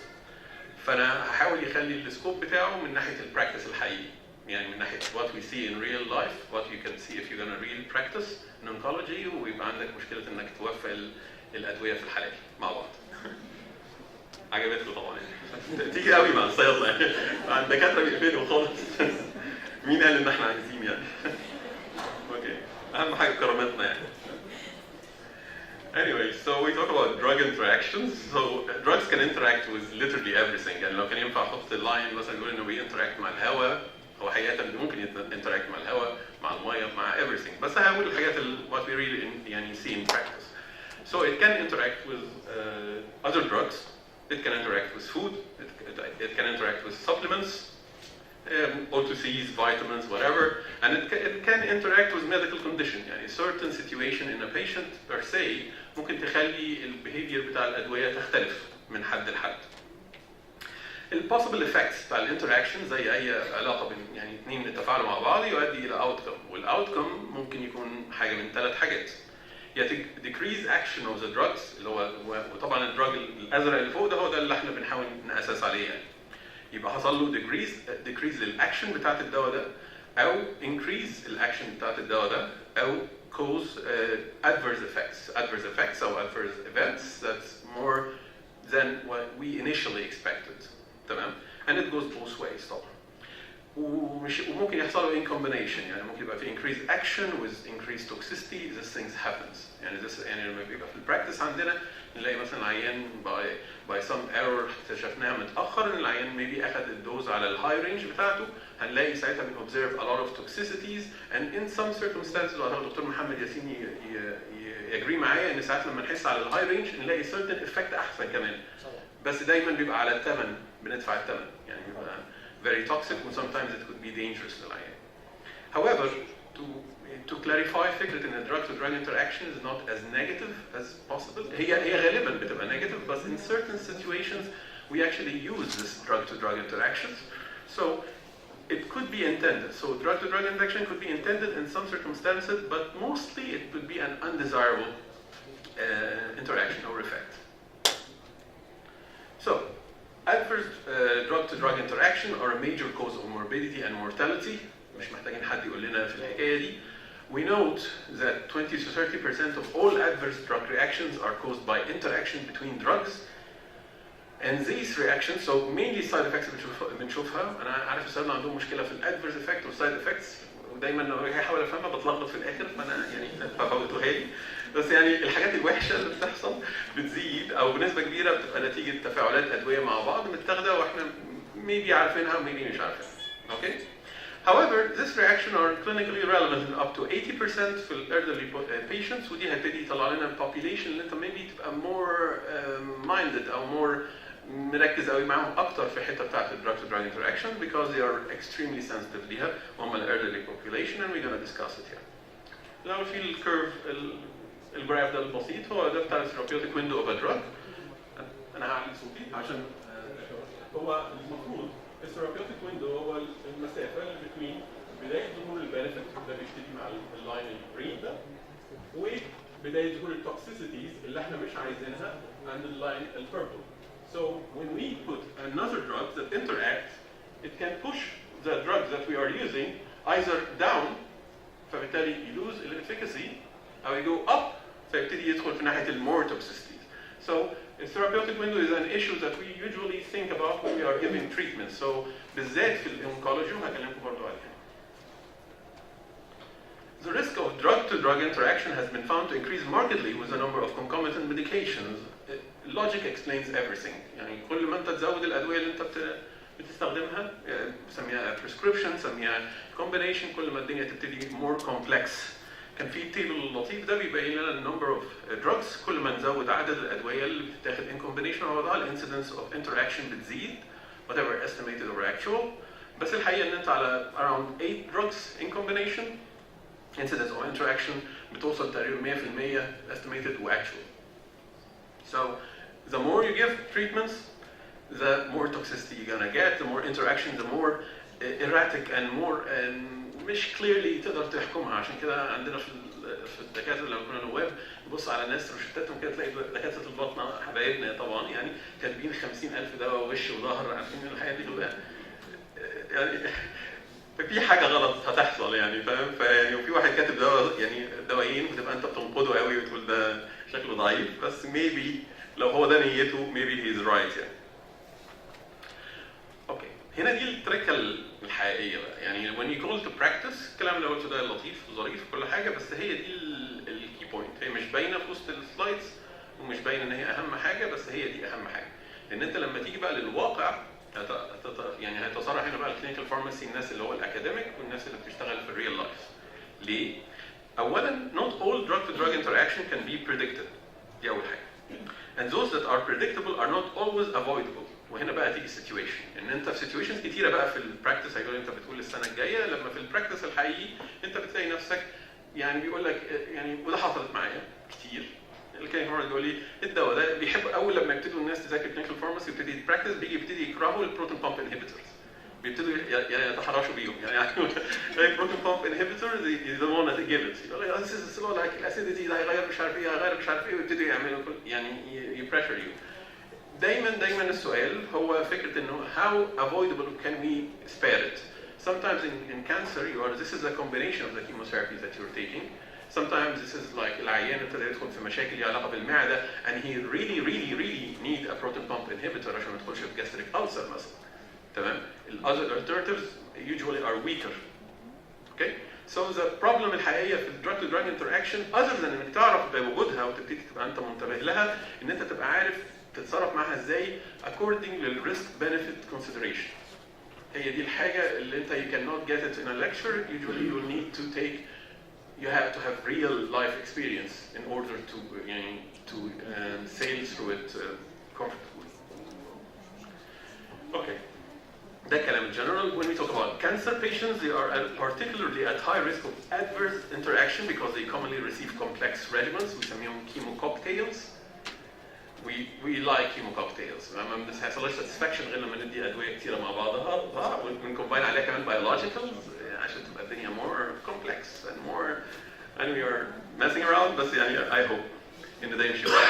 However, it can be very difficult to determine which drugs are involved in interaction. ودي واحده من الايشوز الثانيه لما نبتدي بقى ندي الكيمو كوكتيل بتاعنا وندي بعد كده السبورتيف تريتمنتس اللي احنا بنديه معاها وبعد كده يبتدي يحصل مشاكل انت فعلا بيبقى الايشو ان انت ما بتبقاش عارف مين عمل ايه. يعني مين ايه عمل ايه فين يعني you cannot really recognize it yet. Approximately 60% another issue with cancer in that 60% of cancer patients are above 65 years old. or over, with decline in their hepatic and renal function, which reduces their ability to metabolize and clear drugs. So, I told you that the elderly population is actually a vulnerable situation. So, oncology, by default, 60% of their patients are mainly are younger patients. ولو انت بتتكلم على adult cancer، لو شلنا pediatric بقى خالص هيبقى النسبة أعلى من كده. Elderly patients are subject to 3 to 10-fold increase in the incidence of adverse drug reaction compared with younger patients. So it is a risk group. Chemotherapeutics، ودي واحدة من الأسباب، يعني كل السلايد اللي جاية دي بتكلم على ليه it is important to consider drug interactions specifically in oncology. إن الكيموثيرابيوتكس لما وريتكم الكيرف الأولاني كان بيتكلم على الثيرابيوتيك index أو therapeutic range of benefit. لاحظنا إن السيباريشن between the two curves can be definitely ممكن يبقى wide، ممكن البنفيت يبان من small doses، ممكن يبقى يحتاج very high doses لغايه ما يوصل لتوكسيستي. But one thing is for sure with cancer or with chemotherapeutics that in the therapeutic index بتاعهم are very narrow. ده معناها ان it doesn't need a lot of effort for a drug interaction to push it either down or up, or right or left, according لو انت باصص للكيرف ازاي. So this is the problem with chemotherapy because very small changes, very small effects, very small changes in drugs. We know that when we decrease the dose of chemotherapy by a small percentages, the toxicity improves significantly. When we increase it by a small percentage, the toxicity will increase markedly. Okay, so a drug interaction can do that. The problem is that you don't know it. يعني احنا بنعمل حاجه زي كده، بس المشكله ان في المره دي انت مش عارف تحكم كويس او مش عارف مين بيعمل ايه. Another thing is that 50% of patients with cancer were observed to be taking complementary alternative medicines in a study, especially herbal remedies. يعني accordingly, I thought the European experience, I think it's, yes, it is a European experience in a lot of your cancer patients هيبقوا بياخدوا some form of دواء من وراك، يعني حاجة vitamins أو حاجة supplements، حاجة جايبها له من بره. دي أول حاجة الناس في الكالتشر المصري أول ما يعرفوا إن حد عيان بيجيبوا معاهم فيتامين مكان الشوكولاتة. فهي دي حاجه، فبالتالي توصل ل 50% ان الناس تبقى ماشيه على complementary alternative medicines، وده في حد ذاته ممكن يبقى issue of interactions. Another challenge is that physiological changes due to drug interaction زي ما قلنا may be masked or confused with the symptoms and the signs of cancer or with other comorbid illnesses as well as the adverse events of antineoplastic agents. So المشكله انك تلقط التوكسيستيز لما يكون الدواء نفسه توكسيك. ساعتها هيبقى صعب. انا مش عايز بعجزكم، لكن هي السيتويشن فعلا كده ان انت بتدي دواء توكسيك، ولما تلاقي مشكله بتبقى more or less you are expecting it because I'm giving chemotherapy, I'm not giving vitamins. I know that there will be a problem. فبالتالي الحته بتاعت الدراج تو دراج انتراكشن مهمه قوي انها تبقى على السايد بتاع البروفيلاكسس، على السايد انك تبقى انت اوريدي مترقب لها، مش انك تستناها انك تلقطها، لان انت لما يحصل توكسيستي انت يعني في a lot of situations انت ما تبقاش متاكد ان ده فعلا نتيجه interaction ولا simply this is a statistical chance of toxicity with this kind of treatment. Drug-to-drug interaction are also not detected or observed in clinical trials. يعني المضخه اللي بتدينا اساسا الادويه بتاعتنا which holds يعني اللي بتعمل لنا الادويه واللي بتعمل لنا approval الدراج تو دراج interaction are actually not part من الحاجات اللي بتبقى reported في الستاديز. يعني you never report in a clinical trial حتى لو phase 3 randomized clinical trial data about drug to drug interactions، فانت بالتالي ما تبقاش انت عارف those patient population كانوا اخذوا what kind of supplementation. You cannot prevent a patient on a clinical trial and you have some form of a treatment over the counter drug behind your back. فالissue ده is really has a depth. The consequences of unintended drug interactions، وانا حاطط هنا unintended عشان clarify ان احنا في الانكولوجي ساعات بنعمل intended drug to drug interactions. Major, it can be life threatening and it happens at least in cancer. Moderate deterioration of patient status and minor little effect.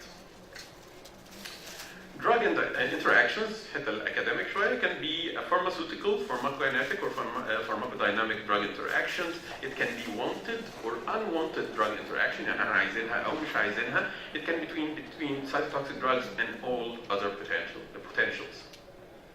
Pharmaceutical interactions occur before drugs are actually administered. هي بتحصل لما يبقى العيان الدوايين incompatible مع بعض، يعني لما تحط دواء على دواء غالبا في الاي في setting بيحصل له مثلا precipitation, changes in color. دي حاجات بتبقى على طول ان في some form of interaction that happens between those two drugs. طبعا لما يبقى في changes بالعين بتبقى it's a good sign. لما تبقى في changes ما مش بالعين بتبقى ساعتها مشكله ان انت مش تبقى عارف ان حاجه حصلت.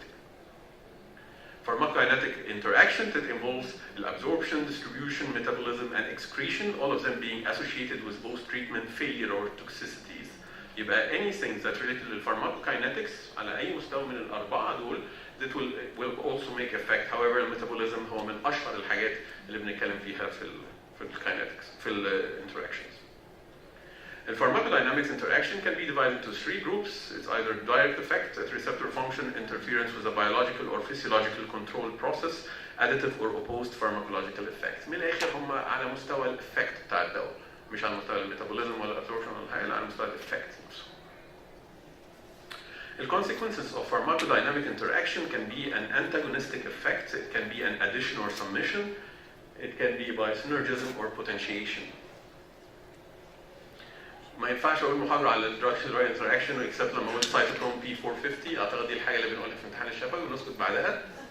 يعني حضرتك تسكت على طول يعني سواء يعني دي بتجيب غالبا نمره نجاح يعني. I would respect it يعني.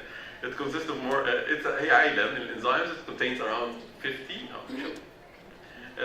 enzymes that are responsible for phase 1 metabolism of many drugs. Mostly the activity is due to الثلاثه دول. يعني لو انت يعني جامد قوي وعايز تبقى يعني بتتمنظر هم الثلاثه دول اللي بيعملوا a lot of the actions. السايتوكروم 1A انا مش هقعد اقراهم. الثلاثه دول accounting for approximately 85% of total hepatic drug metabolism. The altered metabolism is among the most complex of mechanisms by which drug-to-drug interaction can be quantitated. وهي دي الايشو، لان انا دايما لما حد هيقول لي ان في interaction بين ده وبين ده هبقى انا بحاول ازنقه في انه يقول لي يعني قد ايه، لان انا غالبا مش كاتب البروتوكول ده يعني اعجابا بيه، يعني غالبا ببقى انا عايزه وفي حاجات كتيره ببقى مزنوق له، فانا ببقى عندي فكره ان انا عايز اكوانتيتيت يعني حجم المشكله، حجم الانتراكشن، مايلد مودريت. مايلد اوكي مفهومه ما بنصدق، ميجر خلاص، المودريت بنبقى يعني what should we do يعني. فالكوانتيتيشن صعب قوي بالذات لما تعرفوا ان انت اكشن الميتابوليزمز والانزيمز دي كلها ليها فاريشن بتوين population based على الفارماكوجينetics نفسها. في فاريشن within البوبيليشن. انت التيبل ده لو شفته هتلاقي في ناس عندهم بور ميتابولايزرز وفي عندهم الترا رابيد ميتابولايزر، وهتلاقي الاثنين فيهم سعودي ارابيانز. يعني انت حبه من البوبيليشن كده وحبه كده، فانت it's really hard to access. The P-glycoprotein also is a membrane bound. ليه علاقة بالexcretion bound in various tissue and can transport substance out of cells. Some of the oncology examples عشان الوقت بيشاوروا لي. It's example we talk about the 5-fluorouracil, one of the common chemotherapeutics that we use. It's reported to cause almost 15 patients to fatal toxicity when received concurrently with an antiviral drug, sorabidine, which is converted by intestinal flora to an analog, something like 5-fluoro, which deactivated the DPD, the dihydropyrimidine dehydrogenase enzyme, which usually metabolize or neutralize the 5-fluoro, leading to increased level of 5-FU and toxicities. Interaction with 5-fluorouracil and the prodrugs can interact with a very wide range of treatments, which usually commonly used, like antacids, anticoagulants, anticonvulsants, metronidazole, thiazide, and stuff. Tamoxifen, people might think that chemotherapy is the only drugs at risk. Even hormonal treatments might be a situation for drug-to-drug interaction. So tamoxifen is reported to interact with thiazides, which when administered concomitantly in patients with bone metastasis, leading to hypercalcemia, which occur due to decreased renal calcium excretion. So even hormonal is at risk of interaction. Another chemotherapy, paclitaxel, can decrease the clearance of doxorubicin, leading to more toxicity. This is why we don't see Taxol and paclitaxel with doxorubicin in the same protocol. One of the solution was actually playing with the timing. They used to do that, and MD Anderson in Texas in the US usually played with the drugs, making different separation. However, in wide world practice, we didn't do that. Again, an example to clarify that all treatments that we use in cancer might have an interaction. Erythropoietin and darbepoetin have also some question mark about their effect in controlling anemia when patient on AC inhibitor. CSF is now an exception with vincristine. When you use CSF, colony-stimulating factors, with vincristine it might increase the risk of atypical neuropathy, maybe, and it's involved in decreasing the nerve repair. So using gross colony-stimulating factor with vincristine is actually an issue. There's a lot of models, there's a lot of programs and software that you can go and see, give you tables about interaction, but the real practice, the real understanding of how you're doing your job, it will be your lifesaver in this situation. Methods are different in assessing it. Identifying reducing the risk of drug interaction should be based on identifying the patient risk factor, taking drug history important, be knowledgeable about what kind of treatments are you using, consider therapeutic alternatives, avoid complex therapeutic regimens if possible, educate the patient and monitor therapy. And thank you. Thank you, Professor Amr Shafiq, for this elegant presentation, as usual. Any question for the floor? Yes, Professor.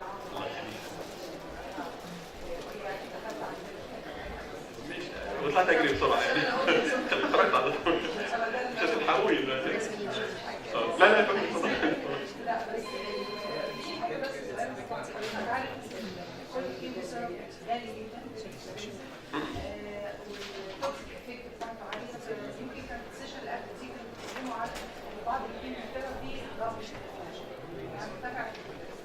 لكن في بعض العيانين مش ريسبونس او ما بتبقاش افكتيف او ما بتديش الافكاسي.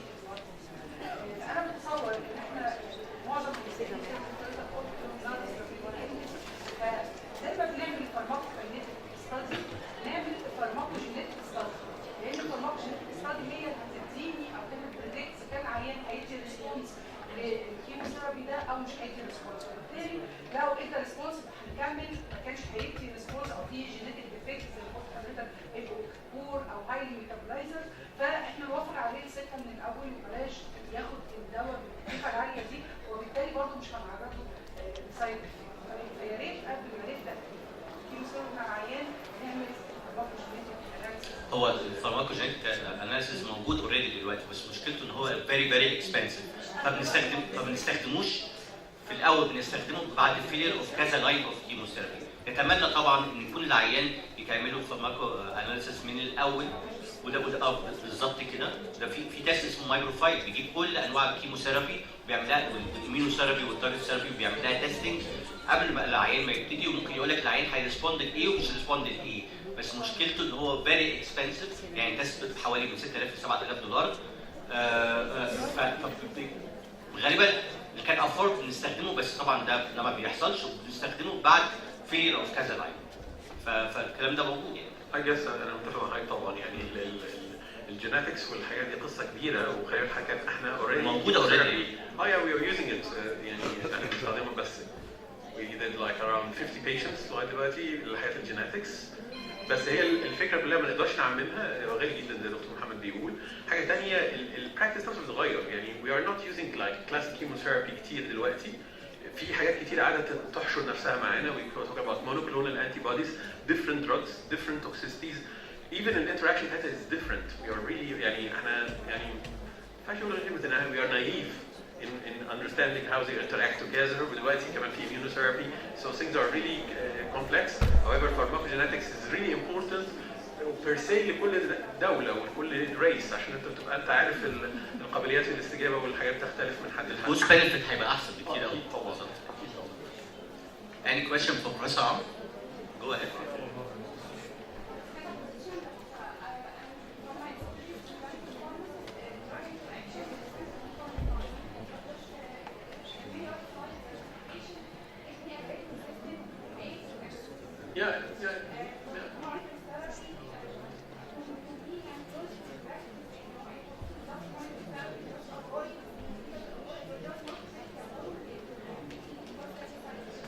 I hope it was that easy. It's not that. لا يعني مش قصدي no I'm not that easy. اصل ما هو ده الفرق بين الحاجه اللي موجوده على الموبايل. انا مش بكلمك على الحاجه اللي طلعت very toxic او الحاجه اللي طلعت very cute. I know this is cute, this is toxic قوي يعني. انا بتكلم على الحاجات اللي في الجراي زون اللي هو هيسيبها لك دايما الحته اللي في النص دي يعني. لان usually when I ask بتطلع دايما في الحته دي يعني. لان لو انت دكتور كويس غالبا مش هتبقى يعني مش هتحط حاجه تكون معروفه قوي ان هي بيموتوا في بعض يعني. تمام؟ فهي المشكله في البراكتس. الاكسبيرينس از ا مانداتوري ثينج، ان تبقى انت فعلا مايندد بالادويه اللي انت بتستخدمها واللي متعود تستخدمها وليك براكتس وبتريبورت التوكسيستي بعدها. حاجه من الحاجات الطريقه الوحيده فعلا انك تعرف التوكسيستي بتعملها ان يبقى عندك فيري جود ريكوردز للعيانين بتوعك، وهي دي الحاجات اللي بنحاول نعملها في شغلنا في الجامعه مثلا، ان انت تريبورت as much as you can about the drug because you never know ان انت الحاجات الداتا دي هي اللي بعد كده تبقى ايه الاوبشن يعني. Last question, please. We are running out of time. Yes, go ahead. الintended drug interactions كتيرة. يعني أبسط حاجة لما it's very classic. You study oncology؟ عشان كده. أوكي. يعني أبسط حاجة الفايفلوراسيل والليكوبورين. إحنا يعني بنتلاعب الأدوية حاجات مع بعضها وحاجات ضد بعضها. يعني مثلا الكالسيوم ليكوبورين إحنا ممكن نستخدمه كبوتنشيتور لدواء زي ال5FU، بنستخدمه كانتاجونست لدواء زي الميستريكسيت. تمام؟ فأنت actually you are actually playing with the drugs. We use حاجه يعني مثلا حاجه زي البلازما عشان تقلل التوكسيستي بتاع الدواء بانها تنتراكت معاه عشان تقلل مثلا الهيموراجيك سيستايتس يعني. اوكي. Thank you, Professor Am, for an elegant presentation, and we move on to our next lecture. Professor Sam Ahmed. Okay, let's do this. All right, مساء الخير. Assalamu alaikum. I recognize a lot of faces, which is great. First, thankful to Dr. Sahar and to the BGICC for inviting me to present about diabetes type 2 and the risk of breast cancer.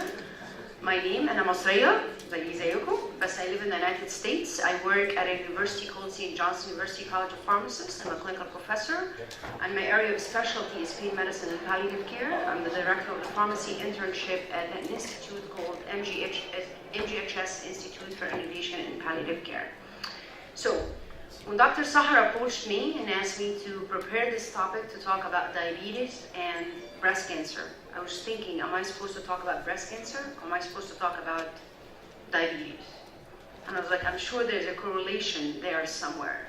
So I dig deep into the literature and I try to reflect on our own current practice in the United States to find what exactly is the relationship between breast cancer and diabetes and how we as pharmacists, I'm a pharmacist by the way, how we as pharmacists can help patients modify the risk, how can we help them in regard to counseling, and how can we identify certain drugs that increase even the risk of breast cancer or whatnot. So my goal for the next 15 minutes is to go about what is the correlations between breast cancer and diabetes type 2 and what's the role of the pharmacist.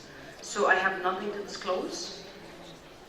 And just very quickly, we know that breast cancer is by far in Egypt and the United States and worldwide is the most common frequent cancer of women. It accounts for about 23% of all cancers worldwide, and it's the leading cause of cancer mortality, specifically in women. About 14% of women die every year annually worldwide from breast cancer. Now, looking at what exactly is the correlations between diabetes and breast cancer has shown to be more common in women with diabetes type 2. It was more of a theory.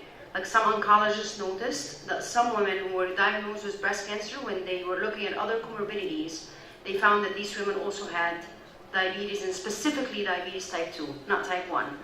So there was a meta-analysis that was published in 2011, published in the Journal of Asian Pacific General Cancer Center, that looked at 16 trials from the year of 2000 to 2010, looking at what is this relationship? Where did it come from? What are the risk factors? And this meta-analysis, after looking at these 16 clinical trials, concluded that 23% of women who have breast cancer had also diabetes type 2 at the same time. It also concluded in that meta-analysis that diabetes increased the risk of mortality from breast cancer overall because of the comorbidities of diabetes or the complications like cardiovascular events, retina, kidney damage, and whatnot. And also indicated that maybe diabetes is actually a risk factor for developing breast cancer, specifically again diabetes type 2. There was also another researchers that looked at what are the correlations between the stage of the cancer and women having diabetes. So 14% of women who have diabetes will also develop stage 2 breast cancer. 21% of women who have diabetes are more likely, especially if they're obese and especially if they're postmenopausal. That's the trick. Being obese is a risk factor, and also being postmenopausal. 21% are more likely to develop stage 3 breast cancer, and 16% will more likely to develop stage 4 breast cancer. And compared to those women who did not have diabetes, women with diabetes also had a higher risk of cancer spreading through the lymph node. So cancer now is spreading from stage 1 going to stage 2, going to other organs, and specifically the lymph nodes. And if you think about it, women who have diabetes or didn't have diabetes but they were obese, having a dense breast, they were less likely to get a mammogram because they were scared about the machine giving them like uncomfort and pressure and whatnot. And having, as you know, having dense breast is a risk by itself for developing breast cancer. And it's not clear why women with diabetes have a higher risk of being diagnosed with breast cancer, but some experts, and we're going to talk a little bit about that, think that maybe it has to do with the level of insulin. Maybe there's more floating insulin, and I'm going to go about that in a minute. Maybe it helps the breast cancer cell growth. Maybe it increases their syntheses, so kind of like feeds them to multiply and to spread and to go to other organs. That's one of the possible mechanisms of why breast cancer and diabetes are correlated to each other.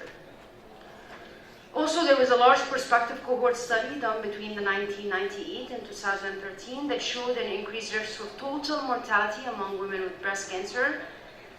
And the increased mortality was associated mainly in women who has diabetes because of the complication of diabetes, like cardiovascular events, stroke, kidney damage, end-stage renal disease, and whatnot. Diabetes also may influence breast cancer progression and outcome via the physiological effect by hyperinsulinemia or hyperglycemia. So again, maybe there's a correlation that's directly related to the fact that there is insulin going around, so it increases promote the cancer growth and the cells to multiply and differentiate and whatnot. Also, maybe breast cancer prognosis may be influenced by the pharmacological treatment of diabetes, and that's very interesting. Certain diabetic medicine that we give right now, and specifically sulfonamides, so drugs like glimepiride, and whatnot, these drugs actually, because they increase insulin level in the body, that helps the cancer cells to even, multiply and differentiate and whatnot. Exactly, cancer cell growth. So that has to do with the pharmacology of the drug itself. So we, as pharmacists, if we have patients who are taking these drugs, maybe recommend alternative for them, and we're going to talk about what alternative can you recommend for them in terms of managing their diabetes, but at the same time not increasing the risk of developing breast cancer, especially in a woman who is obese and postmenopausal over the age of 55 and whatnot. So this is exactly the possible anti-cancer mechanism of non-insulin anti-diabetic medications. This came from a trial that looked specifically at drugs. So looking at metformin and looking at what is the correlations between metformin, which is a very common diabetic medicine, and the risk of developing breast cancer. Actually, metformin is the safest one to give. For metformin, we look at the possible it actually has some anti-cancer mechanism. It affects cancer cell metabolism by itself. It increases the IGF-1 concentrations.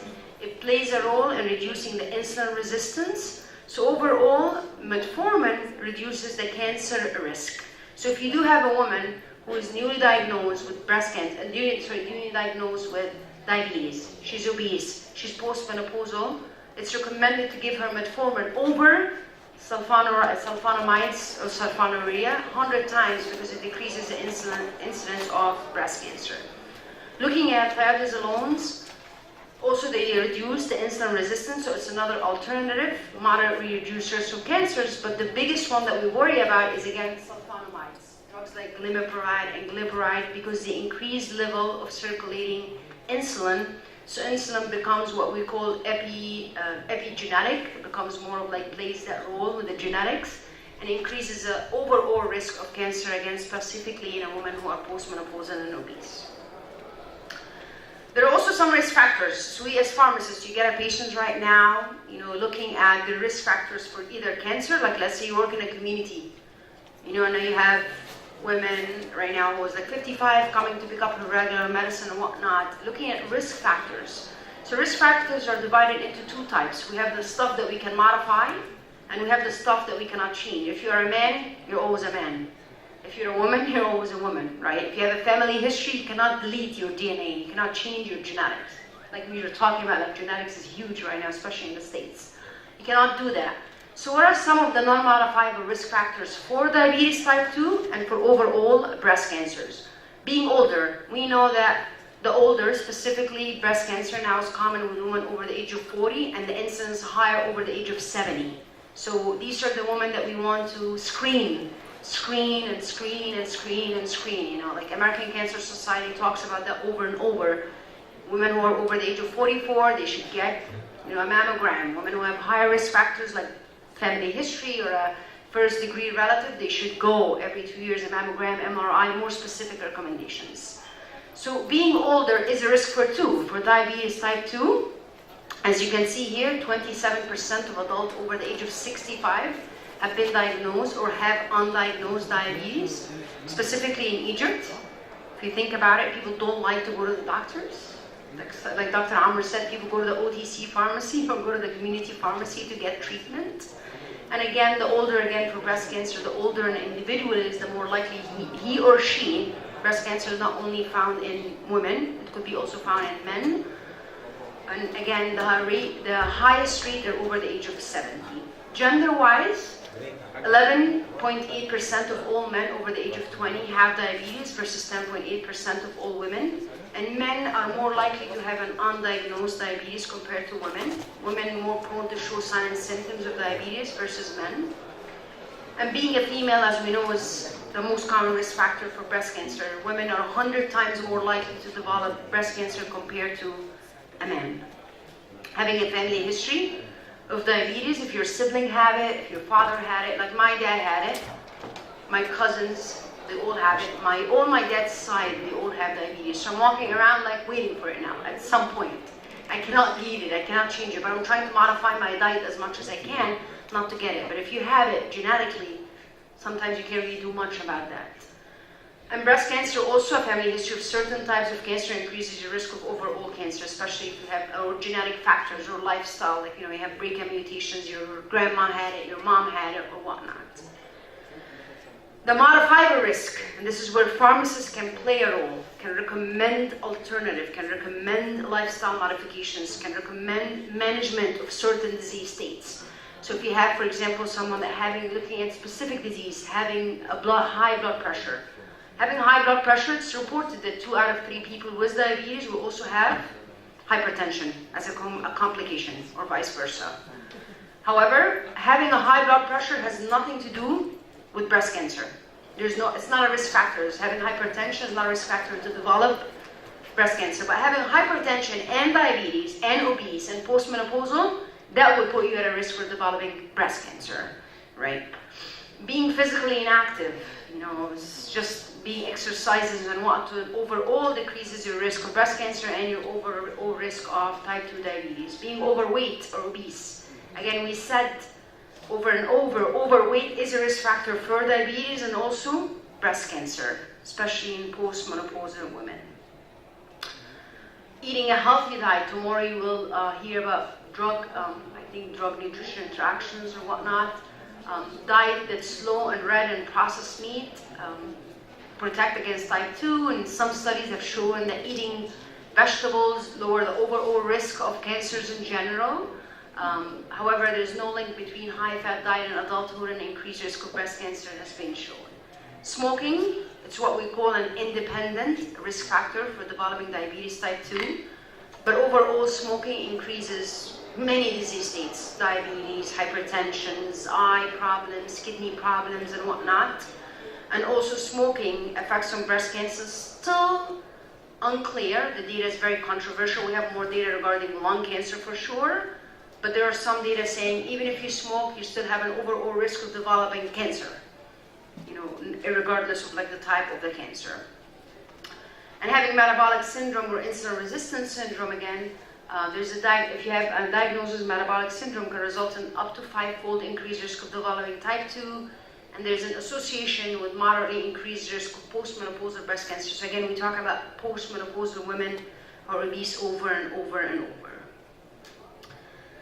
Corticosteroids. We know that people who get treatment for cancer, you cannot avoid, almost now with all types of cancers, you are giving steroids at some point, either for chemo prevention, for nausea and vomiting as part of the protocol, either to increase their appetite, you want them to, gain some energy or ask for food, either for, let's say they have another comorbidities, like someone who has rheumatoid arthritis, or someone who has transplant and at the same time they have cancer.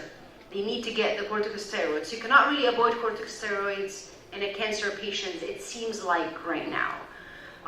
We know that corticosteroids are often used in many diseases I said here, like nausea and vomiting, increased appetite, autoimmune disease. They work by increasing insulin resistance, they decrease the overall postprandial elevations. They generally resolve. However, when you see corticosteroids induce hyperglycemia, it's not a permanent damage, or it's not a permanent, you're not going to develop diabetes. Usually when you stop it, the sugar normalizes. However, if you have someone that has a disease of diabetes, you could worsen their overall management of their hyperglycemia. So, how do you manage someone who has diabetes and at the same time have the diagnosis of breast cancer? I have to say, it's pretty significantly clinically challenged because we don't have a specific guideline for the management of diabetes in breast cancer women. You have to use the current guideline that you have right now for the management of diabetes overall, right? There's lack of good randomized controlled trials. However, there are some observational studies that suggest that poor glycemic control may lead to poor outcomes in cancer therapy. And to be very honest with you, what you should worry about is the complications of diabetes. That's what you're more worried about than managing the diabetes itself. So for example, if someone has diabetes and has breast cancer, they are not drinking enough, they are not peeing enough or whatnot, they're going to become dehydrated. That's not only going to affect the diabetes, but will also affect the cancer treatment, right? Breast cancer women, now standard therapy, most of the time you're giving them cyclophosphamide. Cyclophosphamide is renally cleared. You need to hydrate them. If someone's dehydrated, it's not a good thing. So this is how you should manage it. Infection, also complication of diabetes, having infection. If someone's myelosuppressed, if they develop an infection, it will be hard for them to continue the chemotherapy and get treatment. Catabolic weight loss, when they become cachectic, when they become, cachectic and they lose weight and muscle wasting and whatnot. Also worrying about like hyperosmolar non-caloric states and diabetic ketoacidosis and whatnot. So it's more of like you as a pharmacist should worry about the complication of diabetes overall, and this is what you're trying to prevent, rather than being like, I want to get the A1C to like 6%. You should not worry about that right now. Someone's at 9% or 10%, but they're getting treatment for breast cancer. Worry about the complications. Prevent the complication of diabetes than targeting the A1C right now, because you want them to continue chemotherapy. You want them to get cured. So this is what you should focus on overall when you think about the clinical picture. Some therapeutic options for diabetic cancer patients. In general, metformin, as I mentioned, is considered to be the safest. It's inexpensive, it has the least GI side effects. However, we worry about this whole lactic acidosis, and someone's serum creatinine, I'm sure you know that very well, over and over. Sulfonylurea, they are there, but although they are inexpensive, but we worry about increased overall risk. We have now diabetes, there's so many options right now. You have the DDP inhibitors, you have the epagliflozin, you have your SGLT2 inhibitors, you have your short-acting insulins, like long-actings, they're flexible, but not everybody's want to get shots. So thinking about also patients' preference, what they like to do and what they want to do. Maybe they not want to take shots every day and whatnot. And just to put this there, because I do work in palliative care, I work in hospice, and it's very interesting when I see patients who are stage 4 and they are terminal, they're not getting treatment anymore for their cancer, but at the same time they have diabetes. And how do you manage their diabetes in someone who's like terminal or end of life? And the data, and if you look at the ADA, the American Diabetic Associations, it tells you don't go crazy over the numbers. It's recommended for someone who's end of life, and end of life meaning someone who has a life-limiting illness, someone who's expected to live 6 months or less. We don't have a watch, I don't know when you're going to die, but clinically speaking, they're not getting curative treatment anymore. They stopped chemotherapy, they stopped radiation, their oncologist told them go home and just like chill out, focus on quality of life, focus on like pain management and whatnot. But at the same time, these patients have diabetes. What are you supposed to do with them? So the recommendation is to stop all oral, take it out. Oral diabetic meds out. You only manage with insulin sliding scales. You're not going crazy over the numbers. For example, I have patients who they wake up with a sugar of 200. That's okay. The reality is the cancer will kill them before the diabetes even gets to them. So it's okay to go to 200. Even 250 is our cutoff point. That's fine, 220, 250, even during the day. Remember, they are approaching the end of life. They're not eating and drinking as much. You don't want them to keep giving them oral diabetic meds when they are dehydrated. They're not drinking. They are not peeing. They're going to have more issues than actually being so crazy over the numbers and over like, oh my God, I have to make sure that the A1C stay managed and whatnot. You know, think about the reality of this. Also once daily, again, like I mentioned, sometimes in my patient, we stop all oral and we just give them like Lantus or Levemir, like the long-acting, only at bedtime. We don't also have a diabetic, there is no such thing called a diabetic diet at end of life. Someone's going to die in like the next 6 or 4 months. Who cares? Go have McDonald's every day. Who cares? Right? You're gonna die. Like, this is the reality. Like, you're going to die. Why starve them? And it's all about comfort, and it's all about like, you know, making them comfortable at the end of life and dying with dignity and whatnot. So just keep that in mind when you, as a pharmacist working in oncology, you have a patient that's stage 4, it's terminal, there's no more alternative chemotherapy for them, there's no radiation option and whatnot. Don't go crazy over like, you have to take your glimepiride every day and you have to like not eat fat and less carbohydrates and come on, reality, you know, reality and whatnot. So in summary, having type 2 diabetes appears to increase the risk of breast cancer by about 20 to 27%, as we mentioned, specifically in women who are overweight, or women who are elderly, or women who are obese, or women who are postmenopausal. It's difficult to determine if diabetes alone is a risk factor for breast cancer, but however, we have seen enough data saying that maybe insulin promotes the cancer growth, cell growth, and pharmacists can provide, again, medication reconciliation at some point, and I'm sure you all do it, like going over the medications, which one is important, which one is not important, and whatnot, doing pre-hospital admissions, and maintain professional relationship with patients, educate on lifestyle, self-care, and drug therapy, and monitoring and control. And that's pretty much it. That's it. Any questions? Thank you. Thank you, Professor Sam, for this elegant presentation. I think everyone has enjoyed this presentation. Thank you. Thanks a lot. Any question for Professor Sam? Any questions? I know you're tired and it's still going to like 7:30, right? It's a long day. All right. Yes. Yes.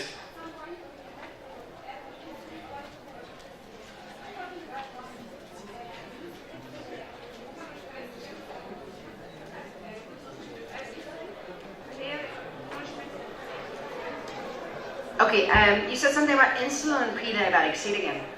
Repeat the question again.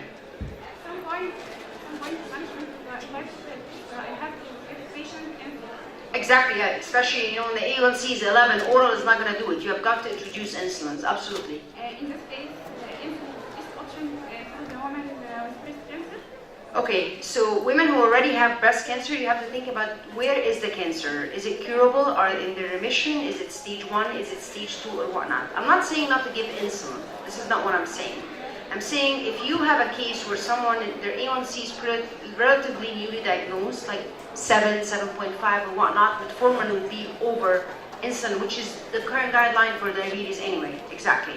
But if you have someone who has an A1C of like 11 or 12, of course you have to give insulin because we're worried about the complication of diabetes. Remember, the complication of the diabetes will affect your overall quality of life. If you have complications from diabetes, you develop end-stage renal cancer, you're bedbound, you're obese, you're not eating, you're not drinking, you lost your sight and whatnot, how on earth are you going to continue your chemotherapy?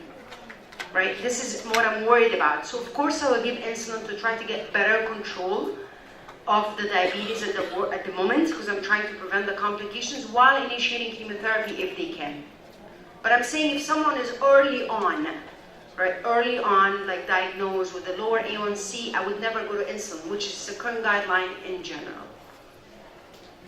Any other questions? Any other question? Okay, Right, thank you, great. Professor. You're Sam. welcome. Thank you so much. Presentation. If Thank anyone's you. interested in palliative care, come to the palliative care session tomorrow. We have a session from 9 to 11. Perfect. We are coming. Great, thank you. Thank you. We are ending.